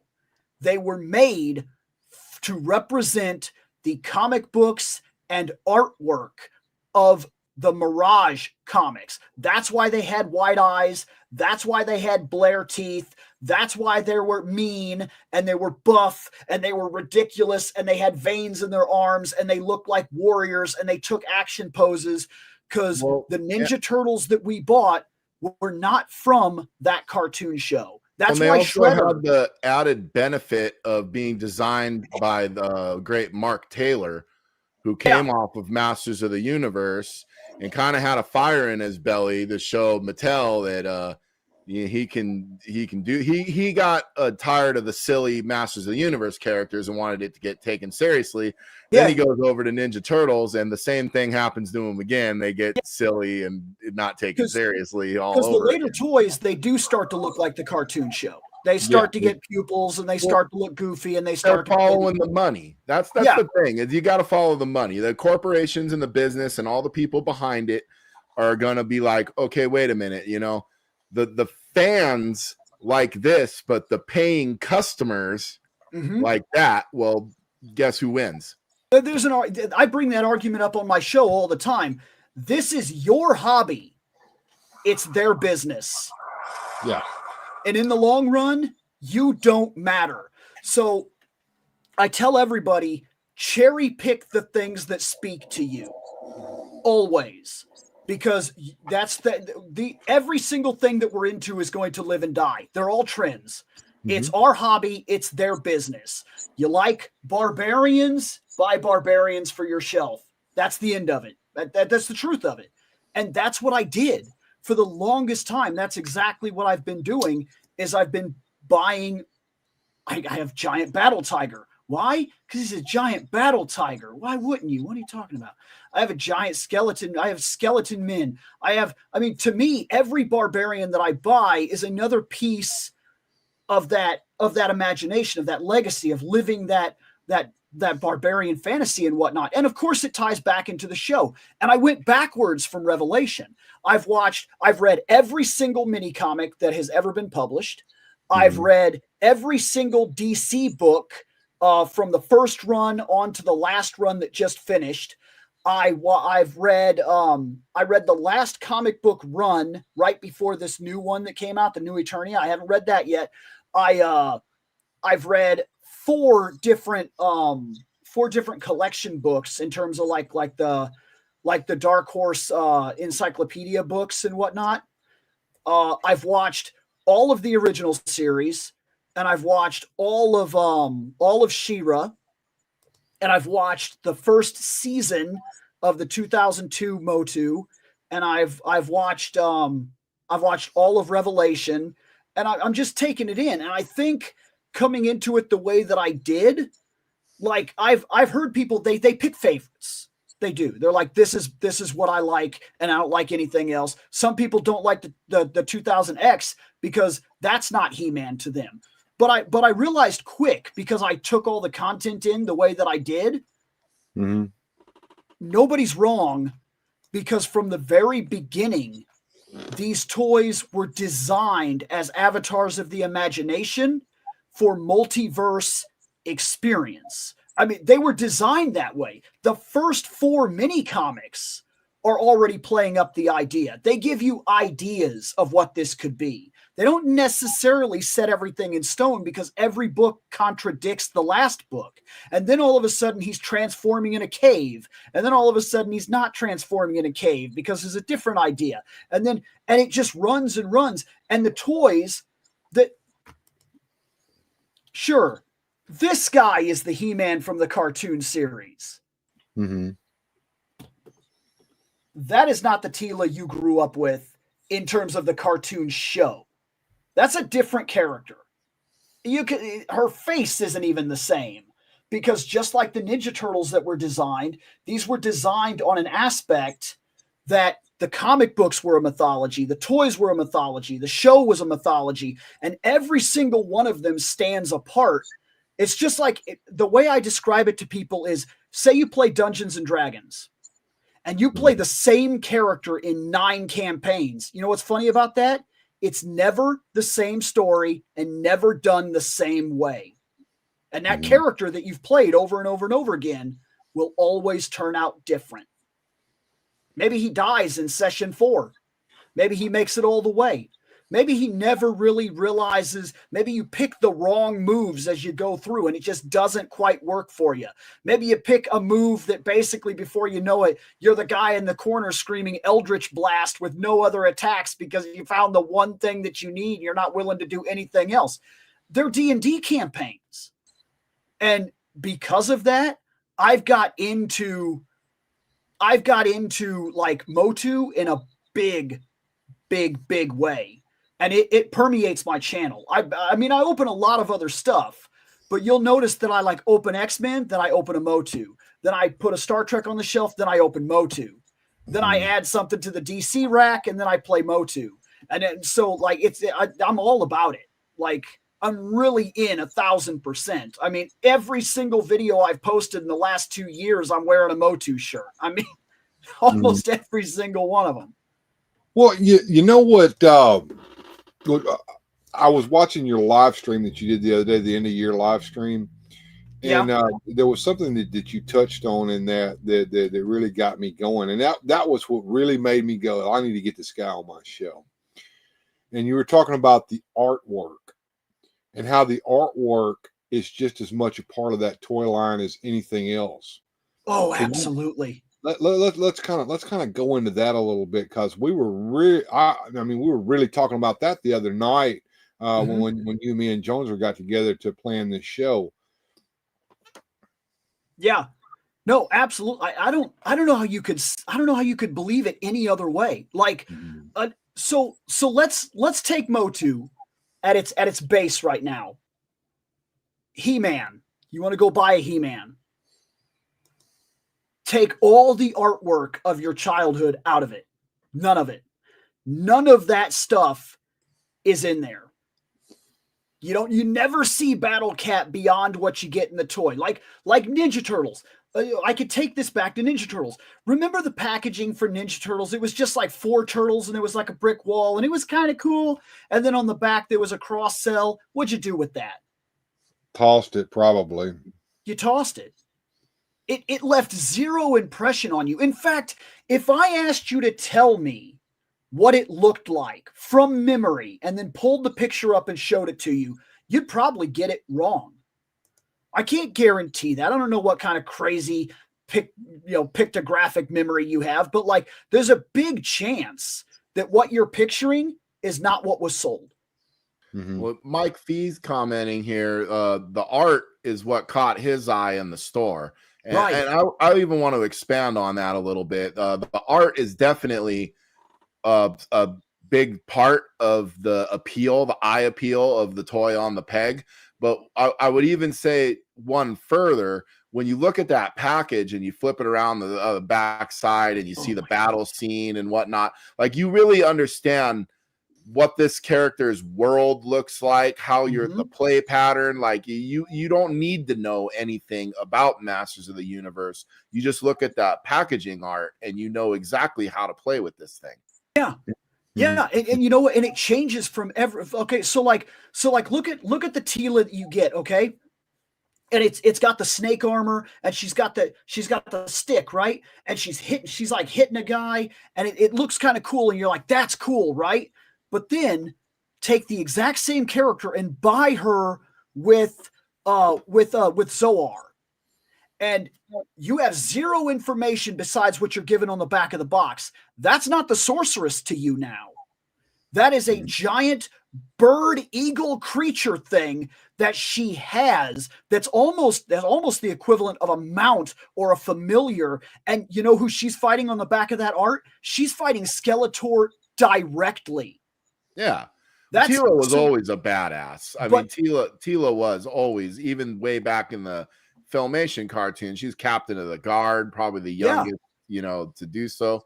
Looks like you got a super chat there, Bill. I did get a super chat. Thank you so much, Sue Studio, for that $1.49 super chat to help us out today. Thank you. I appreciate that. Yes, absolutely. Every penny legit matters. That's And, awesome. Jamie Sanders comments, the blue on Reploid's earmuffs are super pretty. So, oh, I hadn't even considered that. But yeah, I actually, when I bought the headset, I did like this blue. So that's kind of crazy. But no, yeah, I mean, that alone tells you that we're looking at, like, if I held up a piece of artwork from Motu right now and put it in your face and said, forget everything you know about Motu, tell me what's going on here, tell me a story. Mm-hmm. You can do it. If I held up the back card of the Kinner Ghostbuster figure and said, tell me a story, yeah. I can buy those other guys. That's your story. There's other guys to buy. It's not the same. The artwork is absolutely fundamental to the line because the line is first and foremost inspired by the barbarian fantasy that came before it. It's heavy metal. It's Frank Frazetta. I mean, that's what it is. It's Conan the Barbarian. That was Mark Taylor. That was all Mark Taylor. I mean, Mark Taylor was big into that. And Akala, you got to give Akala a lot of credit for that. Akala was the one that drew those first mini comics. And yes, I just want to expound upon what Reploid Bill has just said. The artwork that's on those pages is so great that I collect the books that collect that artwork so I can go and look back at it again. And you look at that artwork, and the guys that did that artwork he was wonderful. But the thing about it was he did not even know what the storyline was supposed to be. He was given a toy, and he was told, okay, I want you to do some artwork for this. So you see Wind Raiders, mini Wind Raiders on the Wind Raider box. On the Battle Ram box, you see many Battle Rams. You see somebody using the back end of the Battle Ram to attack somebody, and then you see people riding on them all over the place. And that drew me in when I was a kid. Go ahead, Reploid. Sorry to interrupt you. No, but you're absolutely right, and that's exactly what we're talking about. That look. That little thing in the back, and I've seen comments and whatnot as people have been talking where they're talking about different things like the way that they seen it, and like that artwork is absolutely pivotal. And yeah, some people had the show, and some people probably watched the show when they played He-Man. They played He-Man. They played straight Filmation He-Man. But think of all the people that probably bought the toy, saw the artwork. That's what they played. They played what they seen in that art. They played barbarian techno fantasy. Barbarians that live with machine laser guns. I mean, it's and you can do anything. Like I tell people, Eternia is the eternal realm of imagination. There is nothing off limits in Motu. Nothing. You can do anything and it will fit. Case in point, Faker. He's the Terminator. Yes. You have a Terminator in Motu. You have wizards in Motu. You have a battle armor constructed Mecha Man. You have Mega Man in Motu. There is a Reploid in Motu. Roboto is Mega Man. They were just like, hey, Motu doesn't have Mega Man. Now he does. You can do anything and make it work. Almost any single figure, any concept you can think of will work. His mother is basically the astronaut from Planet of the Apes. She comes a-flying, she crashes here. I mean, they just said, what if the astronaut from Planet of the Apes didn't land on an ape planet, but landed on Eternia? Okay, let's do that. Let's do anything we want to do because there's literally nothing that would not fit here if we just milled it a little bit. Vicron is Conan the Barbarian. Well, I think you're on to something there on that one. I think Mark Taylor took a lot of inspiration from Conan the Barbarian when he drew Vicron. Yeah. Anyway, I don't know if he called him Vicron, folks, but if you see that original picture that he drew of He-Man when they were trying to come up with these ideas, he's got this helmet on with the horns on it and all that. That's what Reploid's talking about there. Go ahead, man. And very, very recently, I did two newscasts because I've already seen people have them in their hands and everything, which is fantastic. I'll get mine when I get mine. The Ninja Turtles have been added to Motu. Yeah, the Turtles of Grayskull. That's correct.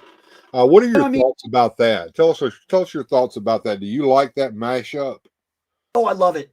Oh, I think it's fantastic because, well, look, when we were growing up, and we already talked about this too, the same guy made these figures and then made these figures. So they already fit together when I was a kid. Case in point, when I was a kid, because I missed Motu. I didn't get into it till I was an adult, which is the reason I view it very differently than a lot of people that kind of get into it when they're kids. And then they're very set on this idea of what it is. And it's not that I don't understand that.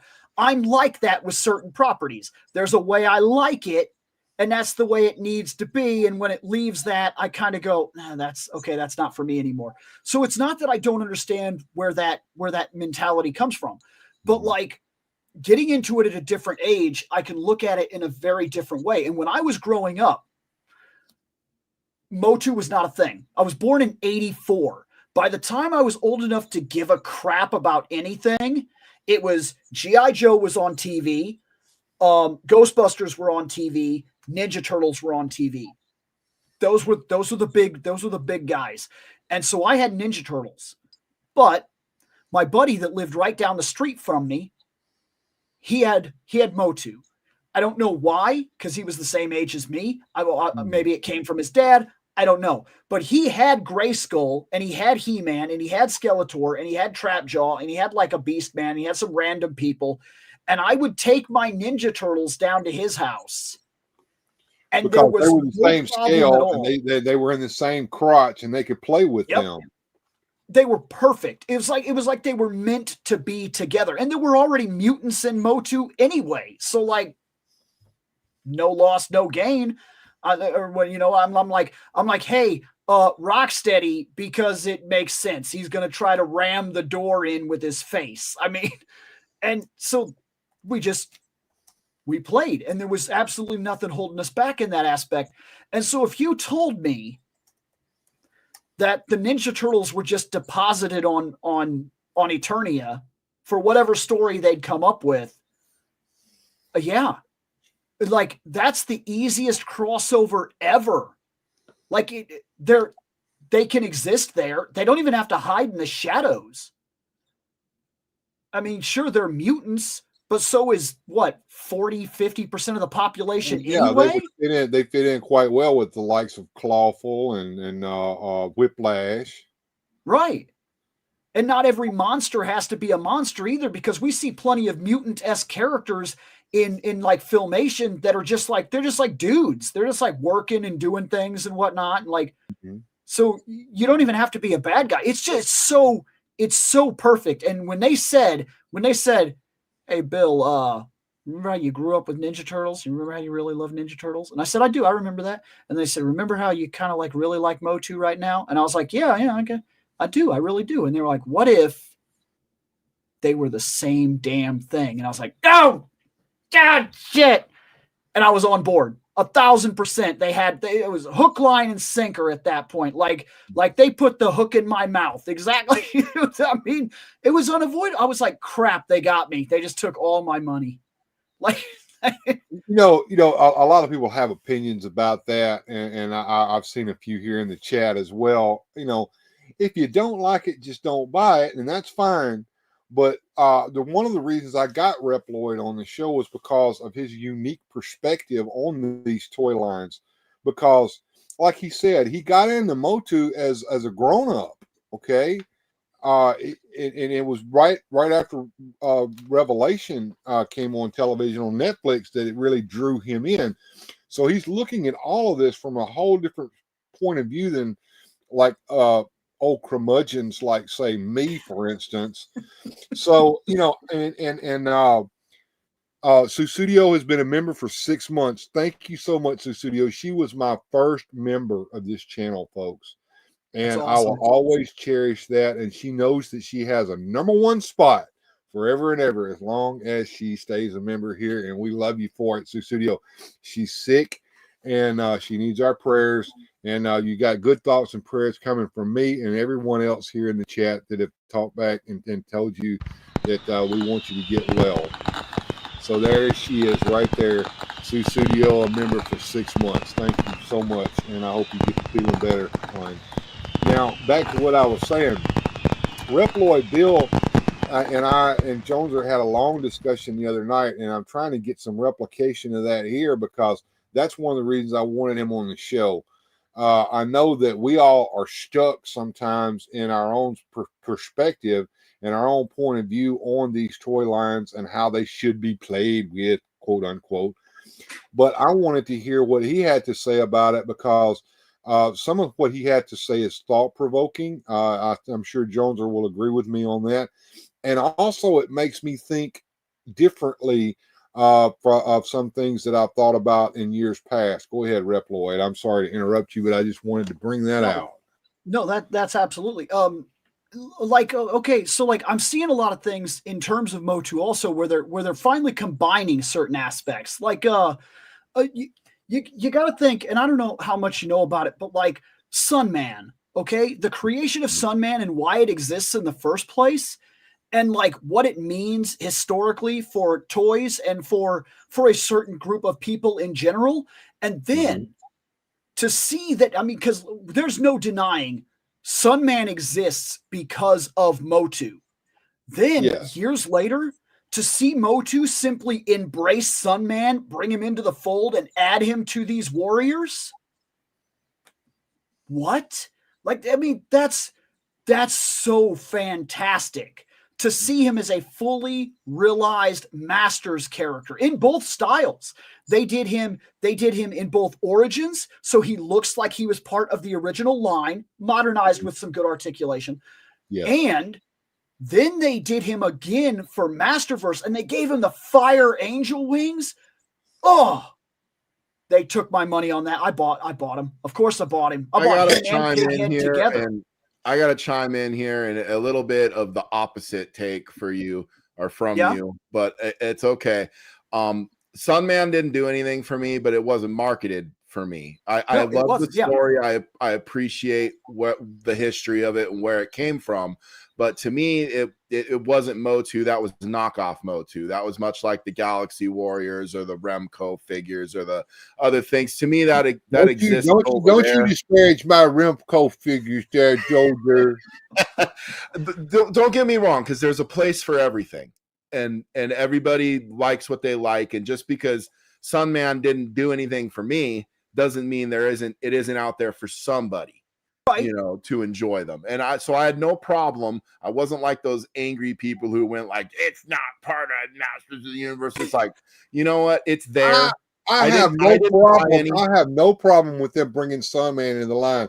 I haven't bought any of those figures except I didn't buy any because I didn't play with them as a kid. Yeah, I didn't play with them. I'm buying stuff. I have no emotional connection to that. I have no emotional connection to that. It means nothing to me. But I'm not such like a curmudgeon-y old man that I gotta be like, just because I didn't enjoy it, doesn't mean all of you can enjoy it too. And so like, okay, so like, and I'm going to address real quick. So like Rick, he has a point. Okay, this is a guy in the chat. Rick, he says, for me, Sunman slowed down the line for other vintage figures with Origins. Now, he's not wrong, okay? But it is a difference in the way that things are viewed. See, for like me coming in, right? Everything is new. And I have zero emotional attachment to the nostalgia of it. So when they release Sunman and they tell me, here's this like flaming angel wing dude with battle armor that has like a spike and a Captain America shield and basically looks like Archeel or something like that. And like, and then they're like, he's literally powered by the sun and uses sunbeams and things like that. in Motu now. And then I dig into the history of that, and I'm like, so what even is he? Like, where's he come from? Because I haven't seen him in any of the shows. I've watched and read everything now. This guy he's not even on my radar. And like, how's that possible? Because I've seen everything. Let me interrupt you just real quick and ask this one question. When did you find out that Sunman was a thing? How old were you, and about how many years ago was that?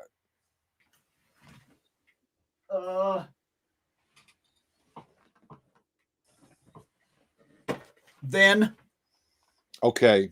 So you did not know anything about Sunman until you saw the first Masterverse figure on the shelf, and you grabbed it up and probably bought it, I would assume, and then you took it home, and then you began to research it. So from that, this man is collecting from a different way than what Joneser and I are doing. We're reliving childhood here. This man is doing something totally different. Go ahead, Reploid. No, yeah, and absolutely, and see, but that's exactly why. And I do have to bring it up. I bring it up a lot on my channel, actually, because I have to tell people I'm not nostalgic linked to this. I have a very different aspect for why I'm buying Barbarian Fantasy Warriors.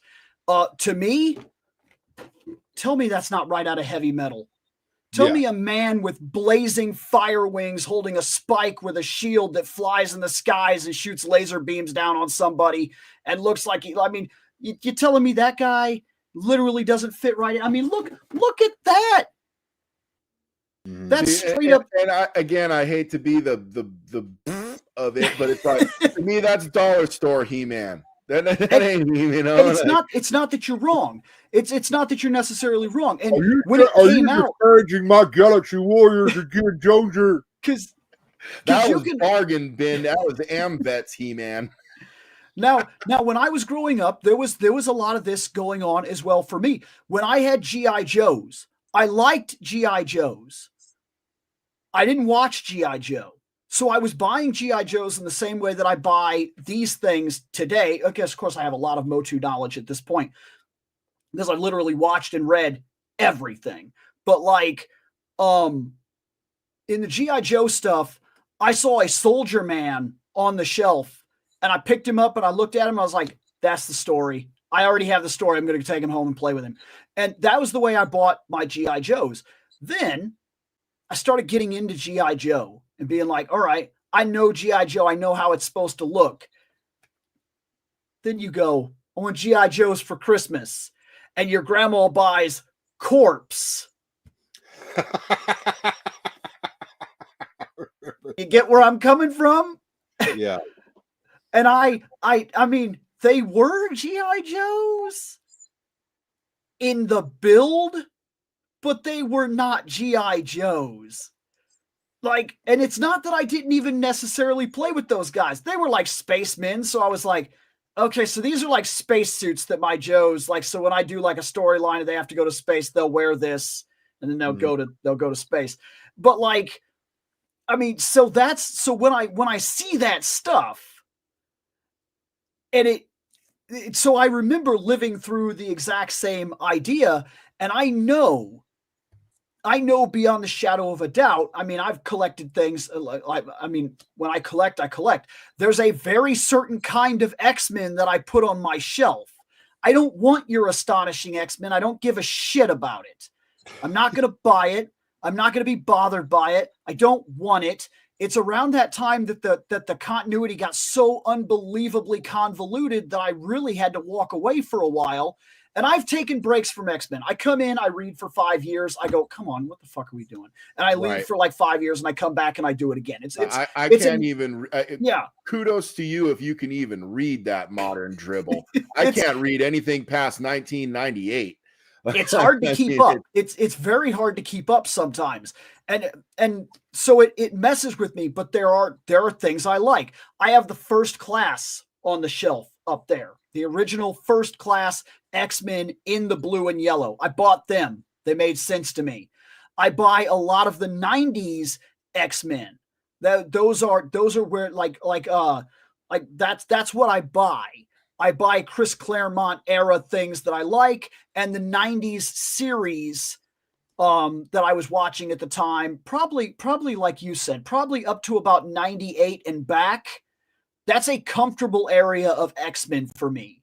If you show me Angel from that time, I'll probably buy him. If you show me Angel from today, I probably have no interest. And that happens to me a lot. With Marvel Legends, I'm incredibly picky because if I didn't read those specific comics or give a crap about a specific show, I probably don't want that figure. Like I'm looking for one Captain America. We had this conversation last night. I want one for the shelf and only one. Did I read Ultimates? Yeah. Is that new Captain America really solid? Hey, from an engineering aspect, that toy is fantastic. Ultimate Captain America that they just released, nobody that is being honest with themselves could put that Captain America in their hands and go, he's garbage. You're full of shit. You're full of shit, and you're thinking 1,000% on BS. You're letting nostalgia run your life at that point. Because that guy is the future if they follow it through. That guy is the future of the Marvel Legends line. If they do sculpts with that level of quality, you'll see another golden age of Marvel Legends. Well, But now he's not the one I want. I'm going to steer the conversation in a little different direction here for a moment. So now we want to know what exactly do you collect? And the other thing, I ask this of all my guests: how do you play with your toys, or do you play with your toys? Do you find yourself ever going? Okay, so this is interesting. All right, cool. Here's the thing. When I collect, I have a couple of different mentalities. One, I have a nostalgic design like anybody else. There are things that speak to me because it's what I want. So like the bottom shelf is it's reserved. These two shelves are reserved for barbarians right now. They're Motu, they're Conan the Barbarian, they're offshoots. I have Dark Wolf coming. Dark Wolf. We live in a time when we're about to get a Dark Wolf figure for the shelf. Can you imagine that? If I'd have come up to you and said, "Hey, there's going to be a Dark Wolf figure," back when you were watching Fire and Ice, could you even fathom the concept of that? Mm-hmm. Like, Frazetta Girls released Dark Wolf. I've already got mine. I got him pre-ordered. Of course I do. That's fantastic. It's unbelievable to me that I mean, that's peak Barbarian. And he's gonna live on the shelf. He's gonna live right down there with Barbarian Batman. Why? Because the way they got Barbarian Batman was they added ears to Dark Wolf. That's what they did. That's what they just stole that entire thing. You buy that what is it called? It's a Battle of the Frozen or whatever that they released, that line. That's just Dark Wolf. It's not Batman. It's Dark Wolf with ears. I mean, that's what he is. And so if something speaks to me, they're going on this shelf here. If you come up to like here, Star Trek, Playmates. That's what I grew up with. It's what I want. That's a nostalgic line for me. And it's also very important to me on many different aspects. Star Trek has shaped a big part of my life. I have a Starfleet uniform. I mean, I believe wholeheartedly that Star Trek makes better people. I will argue that with anybody. Star Trek at its core, when it's done right, and I'm not calling out a show. I have zero interest in that. I watch modern Star Trek because of this. Star Trek, when done right, is about one thing. Every episode is a morality play that forces you to ask a complicated question. And not that you answer that question, that you ask it. It's as easy as the arithmetic. Would you kill one person to save 1,000? Star Trek has asked that question at least 10 different times, and every time they have a different outcome because it's not a question you're meant to just simply answer. It's a hard, life rent question that makes you think and puts you on track to actually considering difficulties like that. And it makes Star Trek what it is at its absolute core. And when I grew up, Playmates, this line, the original Playmates line, that is the absolute peak figures of Star Trek for me on a personal line. I do collect the 1 foot figures, the 12-inch figures, only for the original series. I want the original series 12-foot Mego-esque 12-inch Mego figures. I want those. I want an entire set of the original crew. I want them up there on the shelf.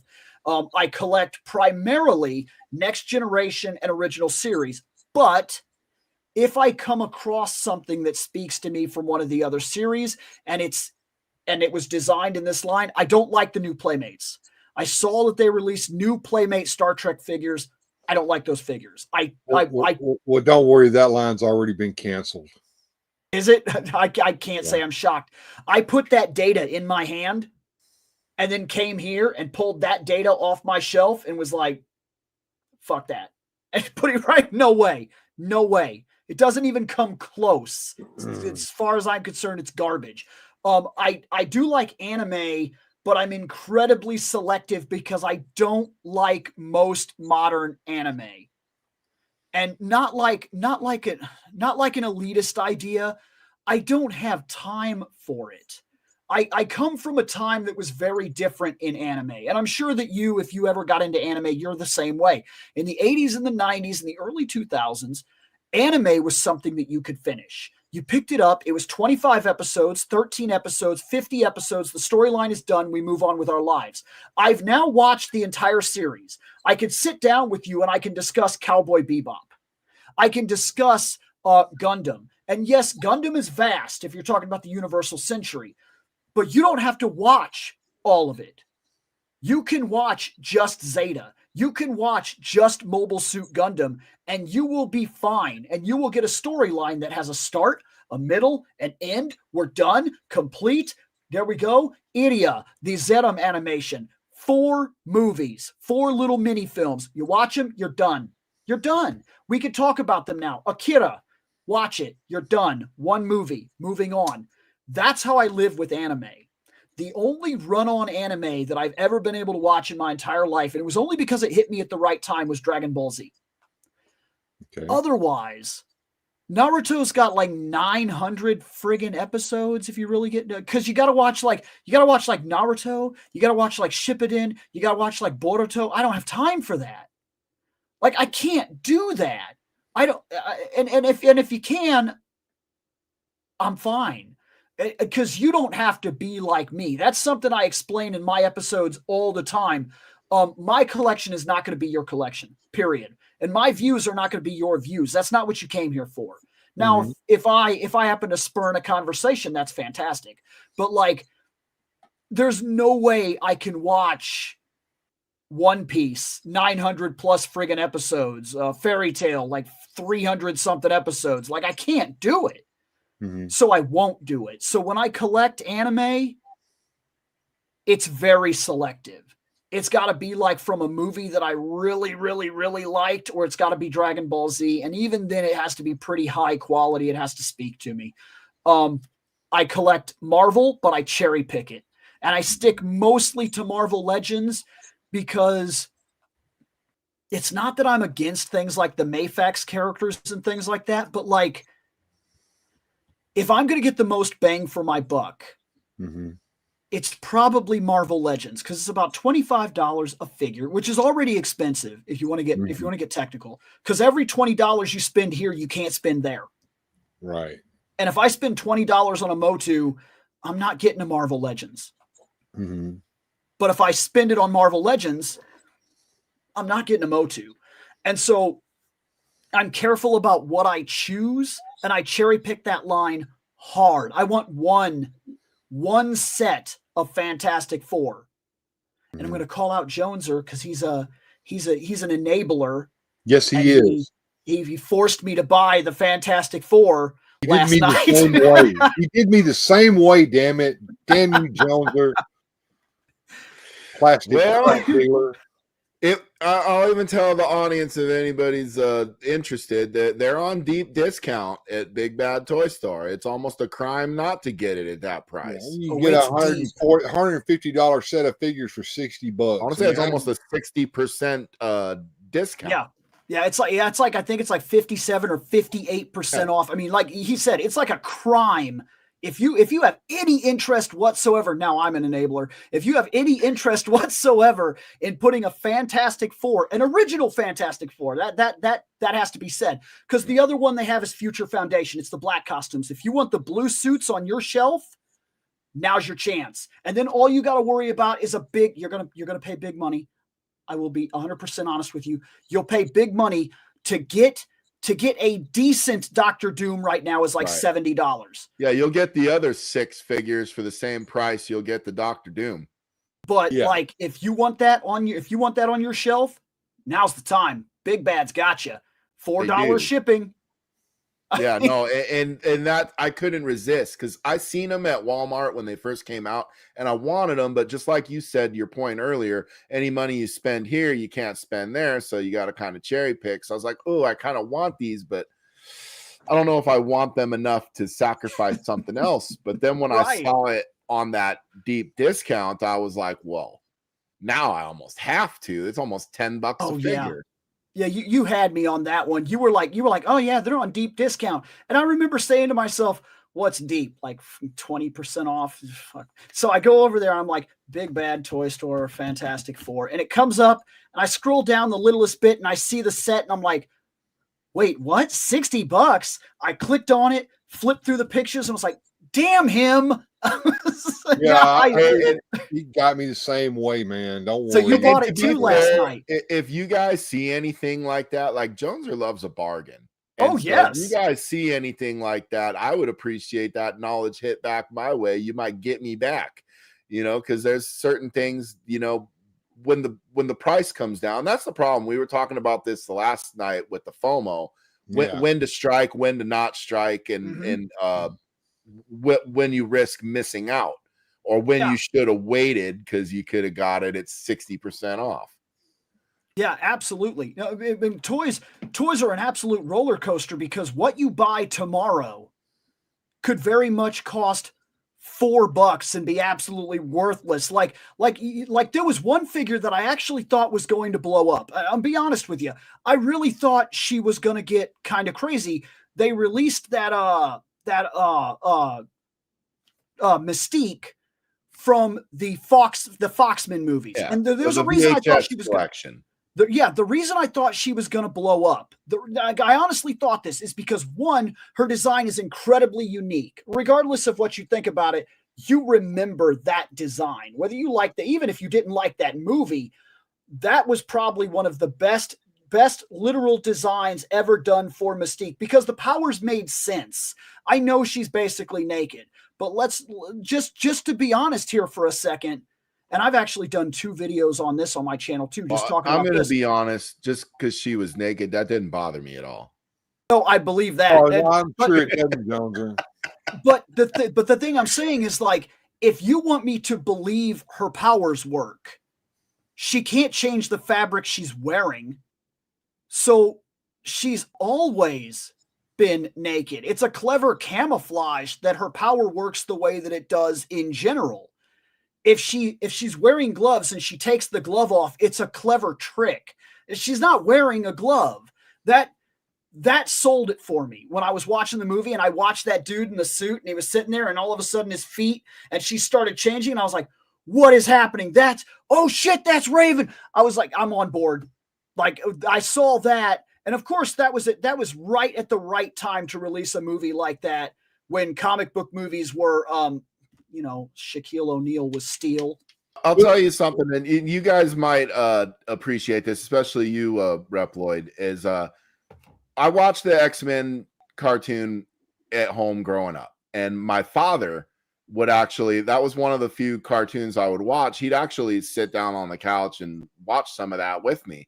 And so we had some father-son memories of enjoying that cartoon. We would even speak about it. And in those days, like, they had the cliffhangers. So you'd see like Professor X and Magneto go down the waterfall, and you had to wait all the way till next Saturday to see what happened. You know, I mean, it was the kids nowadays can't appreciate that because they can stream the whole thing in one sitting now. Right. You don't have to wait till next Saturday to see what happened. But anyway, when that movie came out, Fox did the X-Men movie.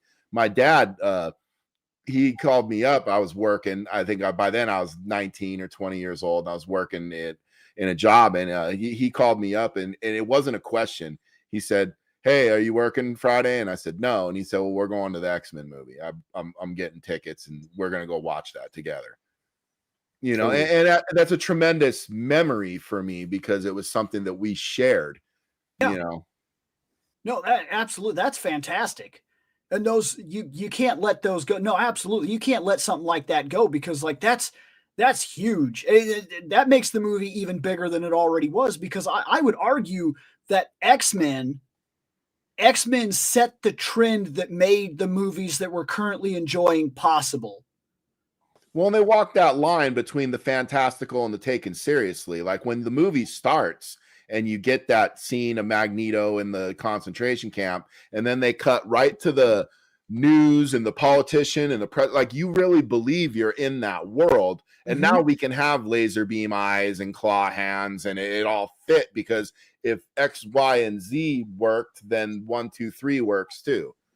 Look at that. You just cost somebody money in the chat. Yeah, look what you did, John. Mike was going to bed. Look, the man is sick. He was going to go to bed and get his rest, but no, the Fantastic Four. Dude, that's a deep discount, man. It is. That's a fantastic deal. That's a fantastic deal. The Thing figure alone is almost worth the frickin' $60. Absolutely. No, I would agree. I would have paid $60 for the Thing. If you'd have told me that he was on sale, I'd probably get him in hand. That one's got some weight to him. And yeah, I can't wait. Like Bill was talking earlier about like, do you play with your toys? Do you go shh? Well, let me tell you something Joneser did. As soon as I got that sucker out of the box, I put him in a big fist and I said, "It's clobbering time." In terms of the rest of stuff, I build Gunpla, but I'm very selective as to how I buy it.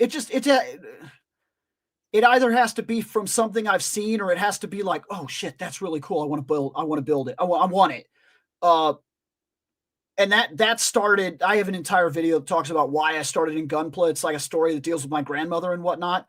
One of the only things I'm lax about when it comes to my collecting is probably on the DC shelf. I'm selective about my Batman. I'm very selective about my Superman. I've yet to see one from the McFarlane line that I actually want.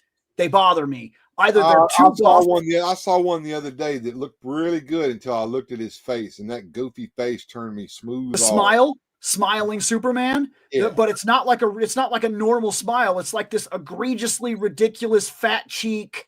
Yes. Like I know what you're talking about because he comes with Ultraman.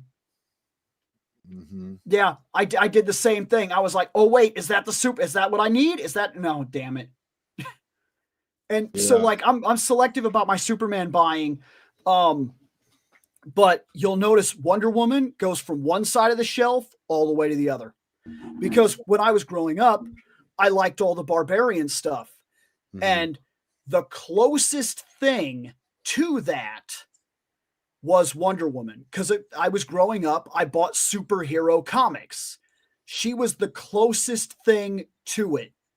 She wore a slight, it was a fairly revealing costume. She would use swords and shields. Like, she just hit a nerve with me. And then as I started reading her, it opened me up to an entire different thing because it actually kind of hit a Star Trek moment because she's one of the few superheroes that I read where she was more interested about seeking truth and love and realism and forgiveness for the things that wronged her than like most other heroes were punching faces. I mean, and then she was like visiting her supervillains in prison. Like, so yeah, I really kind of got into her and I'm pretty open to buying her. And then I have a couple things like props, Rangers and whatnot, and you'll notice my Freddy Krueger stuff. I dress as Freddy for like Halloween events and whatnot. I get whatever speaks to me in the classified line, because like I'm not huge on G.I. Joe. Like I said, I like it, but like I can't deny that what they're doing with the sculpts in that G.I. Joe classified, I don't even know how they're doing that. I mean, you're looking at Marvel, like you're looking at the Marvel figures, and they're starting to cost like $30 a figure, and then somehow G.I. Joe releases a $35 deluxe figure, which is a man sculpted head to toe with all new parts. He looks absolutely fantastic. He comes with a missile launcher. He has 6 missiles, 2 explosions, smoke trails. I'm like, how did you even do that? Like the cost value is unreal. From like what G.I. Joe is doing is unbelievable. And I'm currently heavy focused on I really like what some of these other companies like Jada Toys is doing. What Jada Toys is doing with Street Fighter 2, which I played Street Fighter 2 till my freaking fingers bled. Like, okay, hold on. Who's your character? I started with Ken. That was the guy that I used for a very, very long time. And then I moved from Ken. I started using I got pretty good with everybody, but Fei Long, Ken, Fei Long, and Cammy are the 3 that I focus on. They're my focus characters. I was a Zangief guy, and I remember playing the arcade game when it first came out. Like, I would like not eat lunch at school so I could have all my quarters to go to the 7-Eleven after school, play that damn game. And once I learned how to do the spinning pile driver and irritate all my friends, that move was almost unfair if you could get it, because it's like, you know, I mean, you're going to eat a few things to get there, but once you get that, you only need to get it once and then maybe get a kick or a chop in and it's over. Yep. No, he can be legit broken. But yeah, he's like that Street Fighter line is unbelievable. I mean, it's so freaking crazy good. So that's kind of an outlook as to what I'm collecting. And I mean, I guess I go crazy here and there. I like my video game things. I've bought almost everything from Golden Axe. I'm missing 2 things which are key. I need Death Adder and I need Axe Battler, and then I'll have the entire Golden Axe line from Storm Collectibles. I just bought Taki from Storm Collectibles. I literally just got her. That sculpt is unreal. I mean, that sculpt is unreal. It's like they just reached into the video game and took her out. Like it's shockingly good. Do I play with my figures? I do action figure photography. So I'm really into like posability and making sure that they can look a certain way and getting like the right look and design and whatnot. And I sometimes post some of that stuff on like my Instagram and whatnot. And then in a way, you could argue that I do still physically play with my toys, because I do skit comedies with my toys through 2 main characters so far. And that is Skeletor, whom I refer to as Dumbface Skeletor, specifically because everybody was mad about his dumb face. So I embrace that. He's one of my favorite characters on the shelf, and I call him Dumbface Skeletor. And I do skit comedies with him where like he'll call out Batman for stuff like that and stuff like that. And so those appear on my on this channel they Instagram. Were appearing on the YouTube. Now they really appear on the Instagram more than anything else. Like when I bought Point Dread, and I realized that the scale was off. They can't get into Point Dread. I did an entire skit comedy about how bad that is. Like I literally have it where like He-Man calls him up and he's like, check this out. With this, I'll be able to respond to all of your evil at any point in eternity. And he's like, all right, get in there. Show me. And he's like, So he tries to get in. He's like, oh, why is the ceiling so low? Maybe if I duck down. And I literally tried, like, for a couple of minutes, I actually tried to pose him in different ways to see if I could get him in there, and I couldn't do it. He cannot get in there. He can. You just have to take his legs off. Yeah. So I finally get him bunched up in there after making like a big joke about it, where like Dumbface is watching him, and he finally gets in there, and he's like, all right, I'm in, and Skeletor, I have him like, not to help you destroy my dastardly deeds, but you should have made that a bit bigger. We're big guys, you and me. We can't just live in tiny boxes of dread.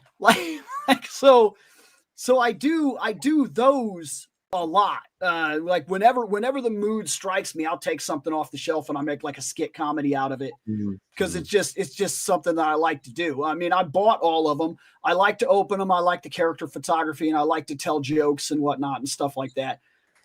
And like that's part of what I do with all of this stuff. And then I do like comparisons and stuff like that. So I'm not sitting here like being like, but then again, I mean, as soon as I bought when I bought the Wind Raider, my first night having the Wind Raider, I took it, put Man-at-Arms in it, and flew it around the room just because I had it and I wanted to see how I wanted to see it work. And like when I got the bird, when I got Zoar for the first time and I started pushing it and it started flapping its wings, and I was like, this is ridiculous. Like if I was a kid, I would have played with this like crazy. Like the fact that it actually like flaps its wings and everything. And I was walking around the house flapping his wings. I knew you did that. Everybody that I ever talked to about that, they try their best to deny it, but eventually you're going to get that Wind Raider, you're going to get that Talonfire, and you're going to go. There's no shame in being a grown ass man playing with your plastic crack. That's just what we do. And to be fair, okay, so like, and I remember I got like a thing from somebody one time, and normally I don't respond. I'm like, whatever, hate me, I don't give a shit. But like one time this guy sent this message and it was like, look at this guy, like maybe you should grow up. And I did finally respond for the first time, like ever. I did like a response video, and I said, grow up. I said, okay, let's dissect that for a second. I said, I work 60 hours a week. I own a house. I have my own money, a wife, a kid, 2 rescue dogs. They're both Huskies. I have a giant backyard, like the second biggest backyard in my neighborhood. I learned a trade skill. I taught myself photography and video, and it got me a job at a global industry. We talked about where I work, and I've done voiceovers for corporations. Like, what did you do? What did you do that made you so much more adult than I am? Because I put some plastic on my shelf. Is it because you watch football? Does that make you more adult than I am? You accomplished more than me because you watch the football and maybe have like $100,000 in debt, because I'm just saying, like we just chose different things. It didn't make you any better than me in any one way or another. You know what I mean? It's just the way that it is. So like, and even my wife, she'll tell me all the time, she laughs at the videos I do and things like that. And she's like, you could be out drinking. Like you could be out like literally until because like today, it's Saturday. I chose to come here and talk to you guys about toys because I'm more interested in that than I am going out and getting shit-faced and puking in the toilet bowl and introducing my face to the porcelain god tonight. Like I have zero interest in that shit. No, I hear you. I've been sober for like 7 years, but I did spend plenty of time doing exactly that. Right. And worse. I was a drummer in a rock band, a drummer in a heavy metal band. So it's interesting. Use your imagination. I was a singer. I played for a group called A Distorted Reality. and we were a thrash metal band. I was the singer. I know exactly what you're talking about. We played like barn.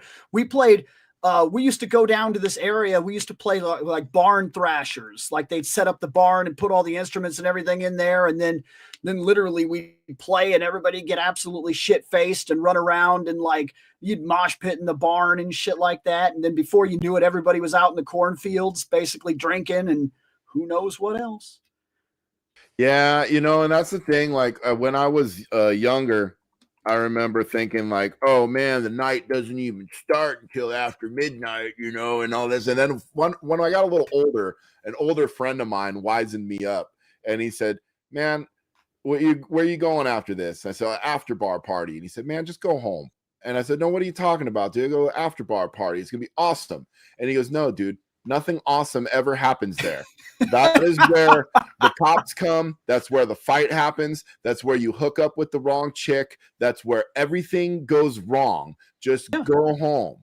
And it was one of those moments like at the end of The Usual Suspects where the coffee cup's falling in slow motion and you're thinking about your life. And I'm like, he's right. Like every bad thing that's ever happened to me was there. Yeah. Wow. Like that's a straight up, he laid down the truth and you were like, oh, damn it. Well, I can't even rebut that I was fact. in my 20s, and in my 20s, all I did was argue with people smarter than me because that's just how you spend your 20s. And exactly. But like as soon as I was like, no, dude, you just no, you're right about that. Yeah, well, what do you got left? What are you going to argue with? And like I've always somewhat been like that. I guess I don't know, maybe I've been lucky. So I told you I did like the boxing and whatnot. I used to be personally trained in mixed martial arts, a couple of main forms, and specifically boxing. And one of the rules that he had, and he was very adamant about this, was if I was caught, like basically, if I was drug home by the cops even once, he would no longer teach me. Period. And he didn't want to catch me with drugs.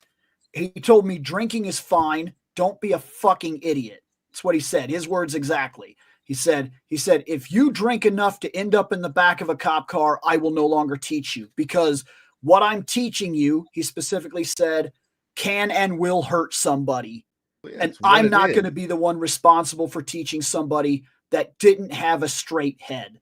It's a combat sport, Mm-hmm. I mean, boxing, it's like, I'm a boxing guy myself. I've trained a little bit. I've done karate, and I haven't been trained by a professional boxer, but I've been hitting a heavy bag and a speed bag since I was a kid. Mm-hmm. And the thing is, and like I've always heard people, and maybe you can agree with this. They always go like, "Oh, well, it was just a jab. Oh, it was just a jab." A jab is a punch to the face. Like jab is the punch to the face. You know that, right? Like it's not the hardest punch to the face, but it's still that's what we're talking about here. We're talking about a punch to the face. Yeah. And specifically, if a jab is done right, it controls the jab. The jab is the punch that specifically controls the flow of the fight. If you come up against a fighter that understands why the jab works and how to use the jab, he's the one that determines how that fight is going to go. Like you have this idea that you're going to like run in and tackle that guy, right? And I get the idea. And I'm not even saying that like, oh, well, because a guy knows boxing, you can't wrestle him. No, that's bullshit. Fights are fights. And I've seen many people lose their worldview when they think they're a hard ass and all of a sudden they're not. But if that guy squares up fast enough and you come in and you decide to go low and he comes with you and he strikes that thing out, and he bucks his body right, and he curves. If that hits you, and by the way, when a jab hits, it goes out, it comes in. The arm doesn't drop. It goes straight out to a full extent and pushes through your face. And if you're pushing your face into it, the fight is done. It's coming in, and I mean, here you are. I mean, we talk about some of the best sluggers in boxing history, we talk like Sonny Liston, George Foreman, Mhm. Larry Holmes. What set up those punches? Yeah. Each one of them had a killer jab, and they And knew how to work it. And if you're going further than that, if you want to talk about Ali, Ali would throw the jab while stepping backwards, and you would step into it, and he would knock you out with the jab. Why? Because first and foremost, it's a punch to the face. Right. Right. I think the best jab in boxing history is Sonny Liston, to be honest with you. Larry Holmes is up there. But I mean, Sonny Liston, that is just it's insane, and of course, you always talk Sonny Liston. You have to compare him with the Ali fight, and that's really not Sonny's best look. Is those two Ali fights? But if you look at his win-loss record, I want to say he's only got 3 defeats, and 2 of them are Ali. No, he was monstrous, and they didn't even know his age, by the way. He doesn't know his age. I'm just saying, his age was never verified, so we don't know exactly how young or how old he was when he finally actually succumbed to time. What was he, like, one of like a dozen kids? Yeah, and he is supposedly he left around the time he was 13, and he was already built like a man. Right. Well, he put a cop in a trash can because they called him a N-word. Exactly. Yeah, you're talking about a hard ass dude too. Right. So like a lot of people, they get in when they get it's not that I don't understand. You can't learn everything, but like if say you're like an Ali fan, okay? Because there are a lot of people out there that they learn like one thing. They learn the one guy that they like or the one name that kind of resonates with them, and that's who they learn. But like if you learn Ali, Liston is a footnote. He's a footnote in the career. Yeah. And if you never went back to actually understand why it was such a big deal that Liston went down, right, then you don't know. Well, because it was like a young Mike Tyson. Nobody thought he was beatable. Right. Everybody thought Liston was going to be heavyweight champion of the world for 50 years. Like, right. Nobody thought anybody was going to beat him. Look at what he did to Floyd Patterson. It was just a wipeout.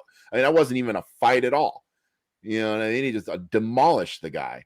But my boxing encyclopedic brain, I can go all the way back to John L. Sullivan and name you every heavyweight champion of the world in succession until we start getting into the 90s and they have like 6 belts, and by God, the WB alphabet, who cares anymore? I know. Like no, and I get it. Yeah, no, but that was, I think that's part of what formed that mentality, is that like instead of, I've always been the kind of guy that I would like to sit home, have 4 or 5 of my friends over and like play fighting games or pass the controller around on a 1-player or something of that nature. And like I built tabletop games. I've played D&D. I'm more interested in the social interaction between people than I am the social interaction between fake emotions. And what I mean by that, and I'm not putting down anybody that's going out and partying and drinking,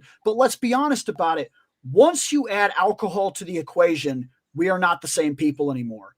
And the conversations and situations that we had last night, we cannot and will not repeat without said alcohol in the morning tomorrow. Let me tell you something. Drunk Joneser has an entirely different agenda than sober Joneser. Exactly. He is a different guy. And from time to time, I do drink. It is rare. It's so rare that my daughter, whom is 12 years old, she saw me drink when she was 10, and she said, "What is that? What do you have?" And I said, "What?" I said, "I have a Mike's." And she goes, "Is that alcohol?" And I said, yeah, of course it is. And she goes, "You drink?" And I was like, I mean, not really, but like they were there. And I was like, I like lemonade, so I decided I'd drink one. Here's where I quit. And Bill, I know you're a sober guy yourself, and you could chime in with your 2 cents on this. But for me, I got sick and tired of being sick and tired. And if I could do what you were talking about, Reploid, where you could have just one and be chill. But my problem was 1 was too many and 100 were never enough. I didn't know how to be normal and just have one or two and be social. I was like, let's do a shot and a brew, honey, and keep them coming. What are you doing? I'm dry over here. I just served you 2 minutes ago. Yeah, and it's already gone. Where's my next one? Right. Have either of you guys read a graphic novel called Epicurus the Sage? No, sir. All right, you need to. It's a parody of Greek philosophy, basically, and Epicurus the Sage is a Greek philosopher, and he takes on a student, Alexander the Great, when he's just a little kid, right? And he's sitting there talking about how fun it is to go and get drunk and how much fun he's going to have drunk. And Epicurus the Sage says, okay, if getting drunk is so much great fun, tell me the process of getting drunk. And so little Alexander goes, well, you drink wine, and then you drink more wine, and then you get drunk, and you drink more wine, and you get drunker, and then you get into a fight with your friends, and you wake up the next morning in a ditch. And he said, okay, so getting beaten and sleeping in a ditch is fun.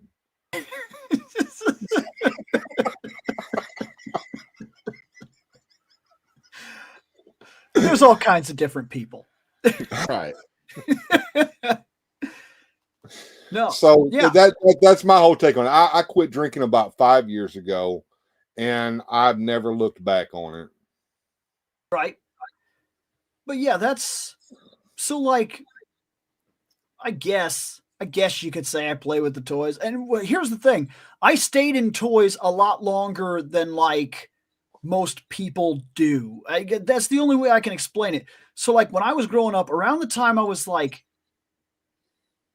probably 13 or 14, I started to kind of get out of toys. It became like something that I only did with like a very specific group. I had like 3 friends that were like, they were all like really into toys, but the game had changed by this point. We weren't interested in toys like, oh yeah, my guy's my guy and your guy's your guy. It was a very different idea. We would get together in the morning and we'd like craft a narrative and be like, this is the idea, this is the story, these are the rules, yada yada. It was almost like a tabletop RPG, if I had to explain it to you. It was wild, and we didn't even realize that's what we were doing. We didn't realize we were basically doing D&D at this point. We were like, hey, these are the rules, this is what you could do, this is what your guy's capable of, da da da da da, this and that. We have to escape this situation, we have to make this happen. And then we'd play out scenarios and we'd like write narratives and whatnot. And then around the time that I was like 15, 16, we were basically completely done with toys. But at that time, we discovered things like D&D. So they took on a completely different function at that point. They served 2 purposes. One, I would like make dioramas. I'd take Joe's and I'd like set them up and whatnot. And I'd go to the Hardee's and steal all their coffee straws because fuck them, I need them. And then I'd take them and I'd spray paint them red and what, like tag them onto the end of the gun so that they could shoot at each other across. And I'd make these like dioramas. And like, that was really interesting to me at the time. And at the same time, if we had like a D&D night, we didn't like people cheating is the best way to explain it. Like if you don't have the map sitting there and you don't say, these are where we are, all of a sudden the guy's like, so I crossed the room, I do the thing. I'm like, you're all the way over there. You didn't cross the room. No, I did. Cause I've been standing right here. I didn't. Yeah. No, you didn't. So that's what it the became counters a thing. were for. That's why you have the little metal miniatures. And back when I was playing D&D, they were made out of lead. It was a different time, folks. I absolutely get that.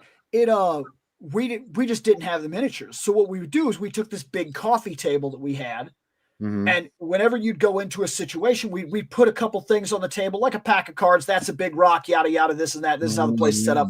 That's you. This guy, Dice over here, the G.I. Joe Dice, that's you. That's who you are. Put your guy right there. These dudes are orcs. I know that they're Ninja Turtles. They're orcs right now, damn it. You'd put them on the table. And so that's what we did. It was what we had. So we just used it the way that we had it. And so my toys stuck around till I was almost like 23 or something. Not that we were playing with them, but like we gave them different purposes at that time. And then I would use them for things like drawing. So I would set the figure up and then I'd like draw because I had to see what I wanted. I had to see it physically, like a fight scene or something like that. So then I draw that. I used them as like drawing and stuff like that. And then I also did other things along that mark for a while. And that's, so I was in toys for a long time. I didn't get rid of, like, basically I sold everything I had at like, it was maybe 2-3 years before I started all the Reploid Productions Fandom Night stuff. And when that started, it was all gone. Cause yeah, like I didn't have the space and I wanted, like I said, I gave up all my space and everything to make the show happen.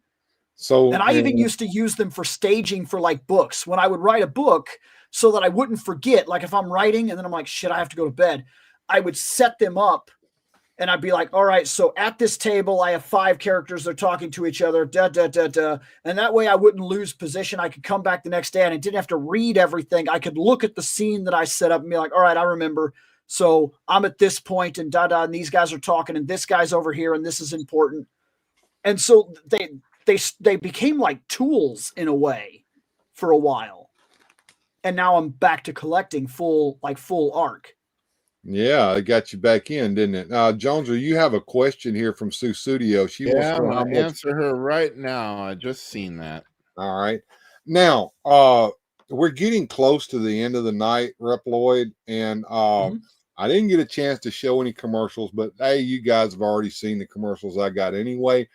But what I would like to show Reploid Bill, and I think he's actually got the YouTube up over there, so he can actually kind of follow along with this. And it's going to take me a minute to set this up because I got to switch scenes and then make something big. I'm going to play a little something that I did at the beginning of this year, and it kind of give you an idea of kind of some of the stuff that I do over here.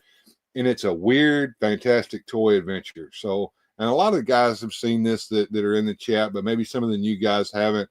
And we'll watch that, and then we'll come back and we'll have our final thoughts, and we'll feed some ducks, guys. All right, so let me get this set up real quick. It just won't take but a second.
Here stands Castle Grayskull on the rocky, battle-torn planet Eternia. Locked within its cold walls lie all the ancient mystical secrets of ages past.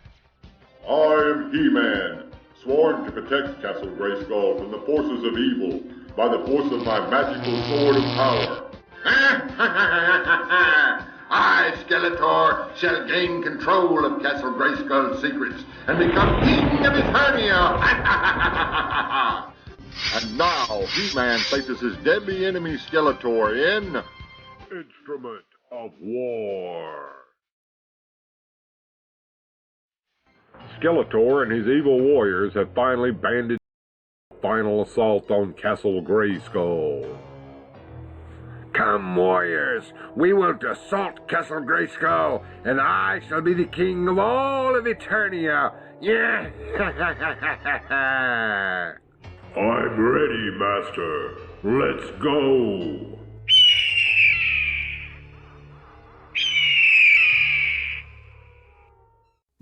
By your leave, Mistress Alley.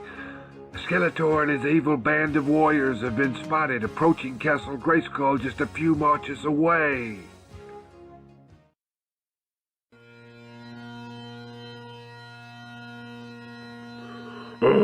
It's Alley the Piper, Master!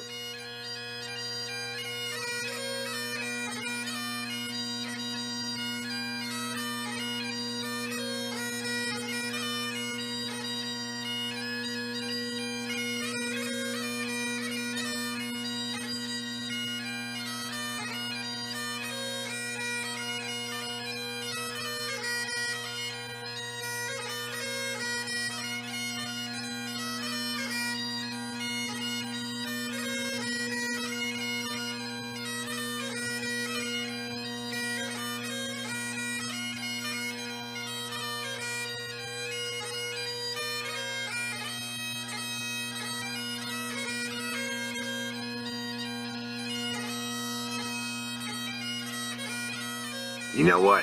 Fuck you, Skeletor. I ain't going up there. Not with Alley the Piper there. She'll inspire them to kill us all. It'll be a bloodbath. I'm out of here. Master, I have something else I have to do. Maybe next time.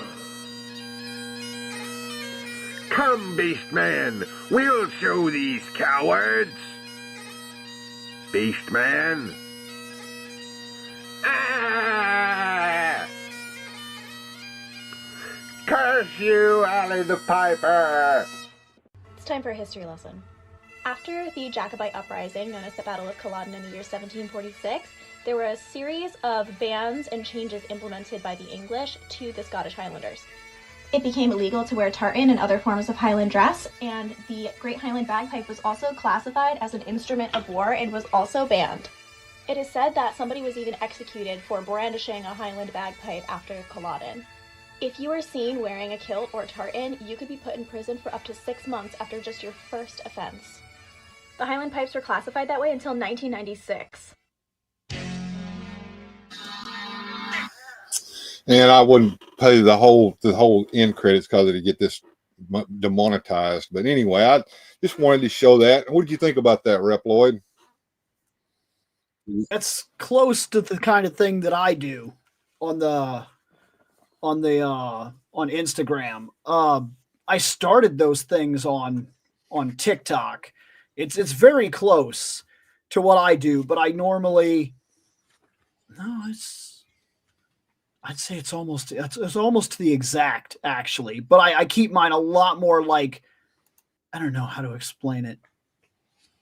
Mine are quick. Mine are very a lot. Maybe they're quicker. I don't know. It's hard to explain. They're different, but they're very much the same kind of concept. Like when I did the I did the one where I had Batman and I tried to talk to him about why he is so great. Have you seen a channel called Mr. Home Arcade? That sounds familiar to me. I think I have. Yeah, now that I've had him on the show before too. That guy is doing some phenomenal work over there. He took a break here for a while, but I think he's fixing to get right back into it. But that is some of the most hilarious stuff I've ever seen in my life. And he does kind of the same thing. Oh, it's the greatest. Yeah, it especially because he's got his own unique take on it. Mm-hmm. And that's what kind of gives it its own charm. But the production value on that is top tier. Yes, the drunk He-Man. So you got go over there and watch Drunk He-Man on Mr. Home Arcade. Watch him from the beginning to the end. Your mic, yeah, there you go. The second you said that, I've seen it. I know exactly what you're talking about. And I was introduced to him in a very different way. I want to say that I was watching Mega J Retro one night or whatever, and just randomly they were like, Mr. Arcade is calling you out or something like that. And then he's like, what? And so he goes on and they like, and I was like, who's this dude? And so I double clicked on his stuff and then looked some of his videos. And so I know about like Drunk He-Man, Party He-Man and things like that. And so, yeah, I have seen some of his stuff. Yeah. Dude, when he did the Stinkor one, I've watched that a bunch of times. You know. Yes, Drunk Throw that He-Man. stinky motherfucker over the, you know? Yeah, it's hilarious. And the funny thing about it is, okay, a lot of people when Mr. Home Arcade first showed up on the scene here, they're like, is that really his voice? Well, yes, it is. And I know a couple of guys who have actually met him in person at a convention, and they said he's exactly like you see him on that show. So, or you hear him on the show. He's a character. I like him. He's a good friend of mine, and I was just wondering if you had seen any of those, and apparently you have. And like I said, he's getting back into it. He's got these beautiful dioramas that he's built, and you just have to watch not only just the shows that he does, but he kind of does some behind the scenes stuff where he shows you how he built all that stuff and how he put it together. It's amazing.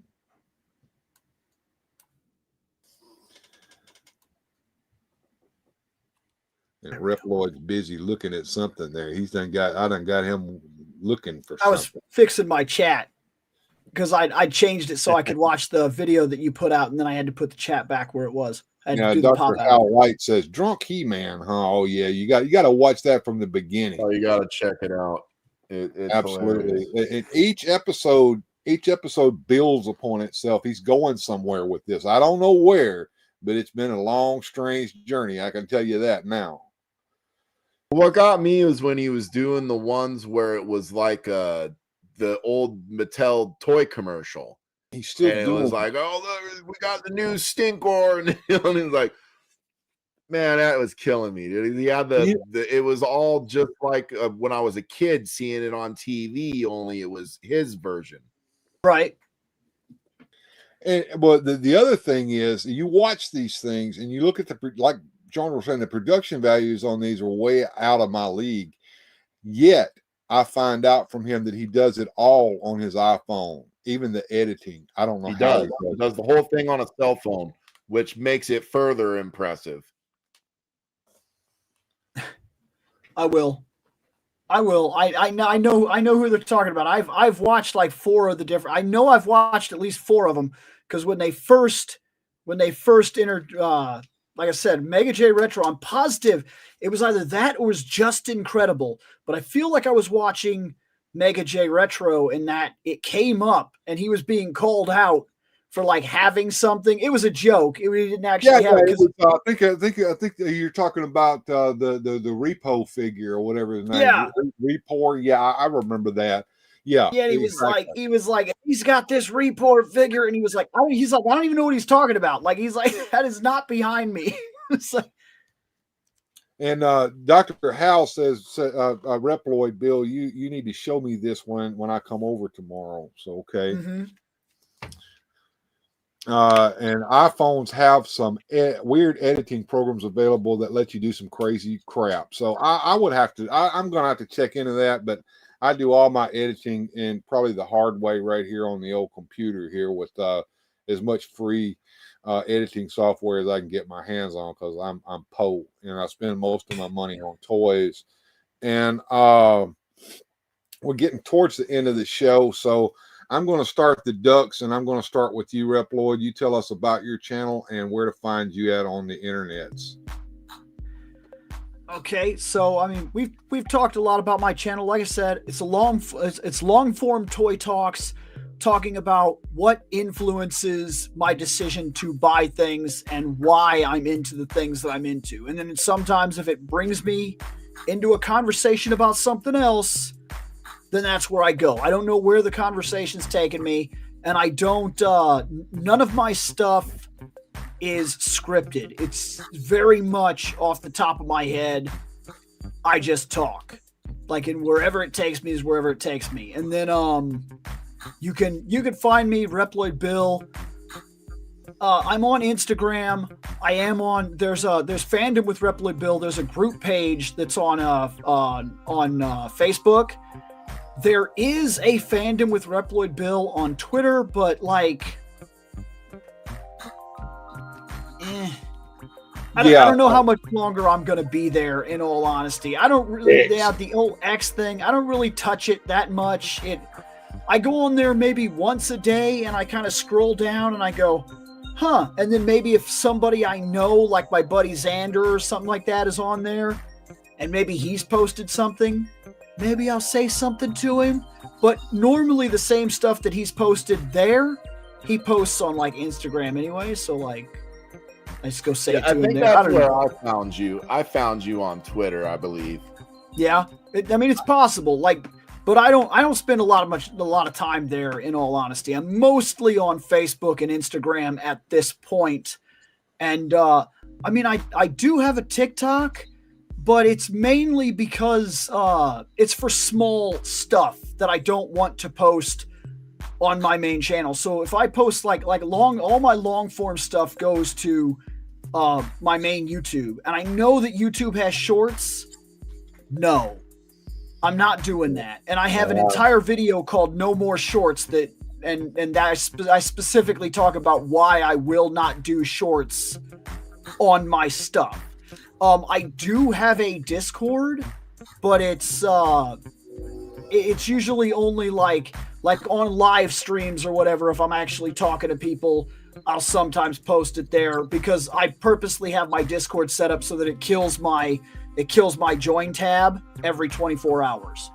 So the only way I give that out is I give it out specifically during live chats after I've talked to somebody for a while, really.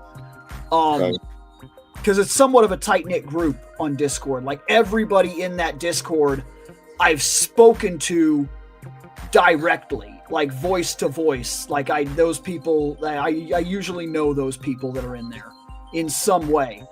I do a lot of shows with Fandom Night. You can find me on Fandom Night as well. And they also have a group page on Facebook. They do not have an Instagram or anything like that. There is a Twitter, but like I said, I don't know how much longer we're there. And all of a sudden, I mean, I've abandoned the Twitter page too. It's there, but I don't do anything with it. Okay, right. Joneser, your turn, buddy. Tell us about Joneser and what's going on over there. Well, Joneser's preparing for a trade show. I'll be at the Apache Mall in Rochester, Minnesota, selling comic books, toys, and doing their Toy Con Comic-Con event. So I'm preparing for that. I'm still doing the channel. We do some long form videos where I play with my toys. We do some shorts where I give you some pro tips for losers. So if you need some tips on how to not be a loser, come find out from biggest loser of all, me, and I'll tell you. Pro tips for losers. Good deal. And I'll wrap up everything here. Thank you, everyone, for being here. Thank you, Reploid Bill, for joining me tonight. It's been an interesting discussion.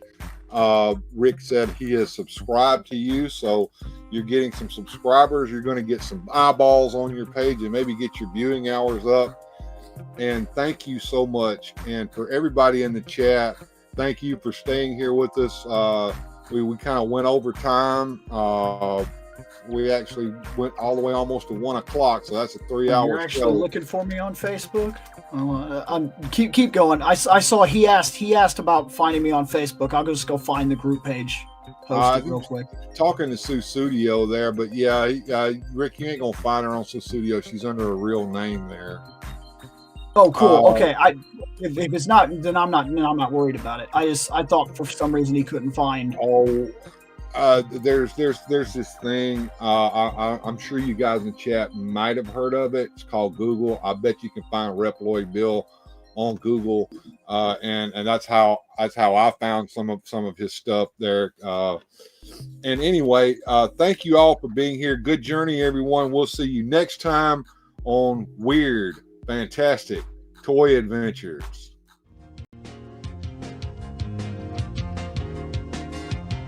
Special thanks to the channel supporters. Without your help, these adventures would not be possible. Thanks for watching. If you enjoyed today's adventure, please hit like, subscribe, and share the video.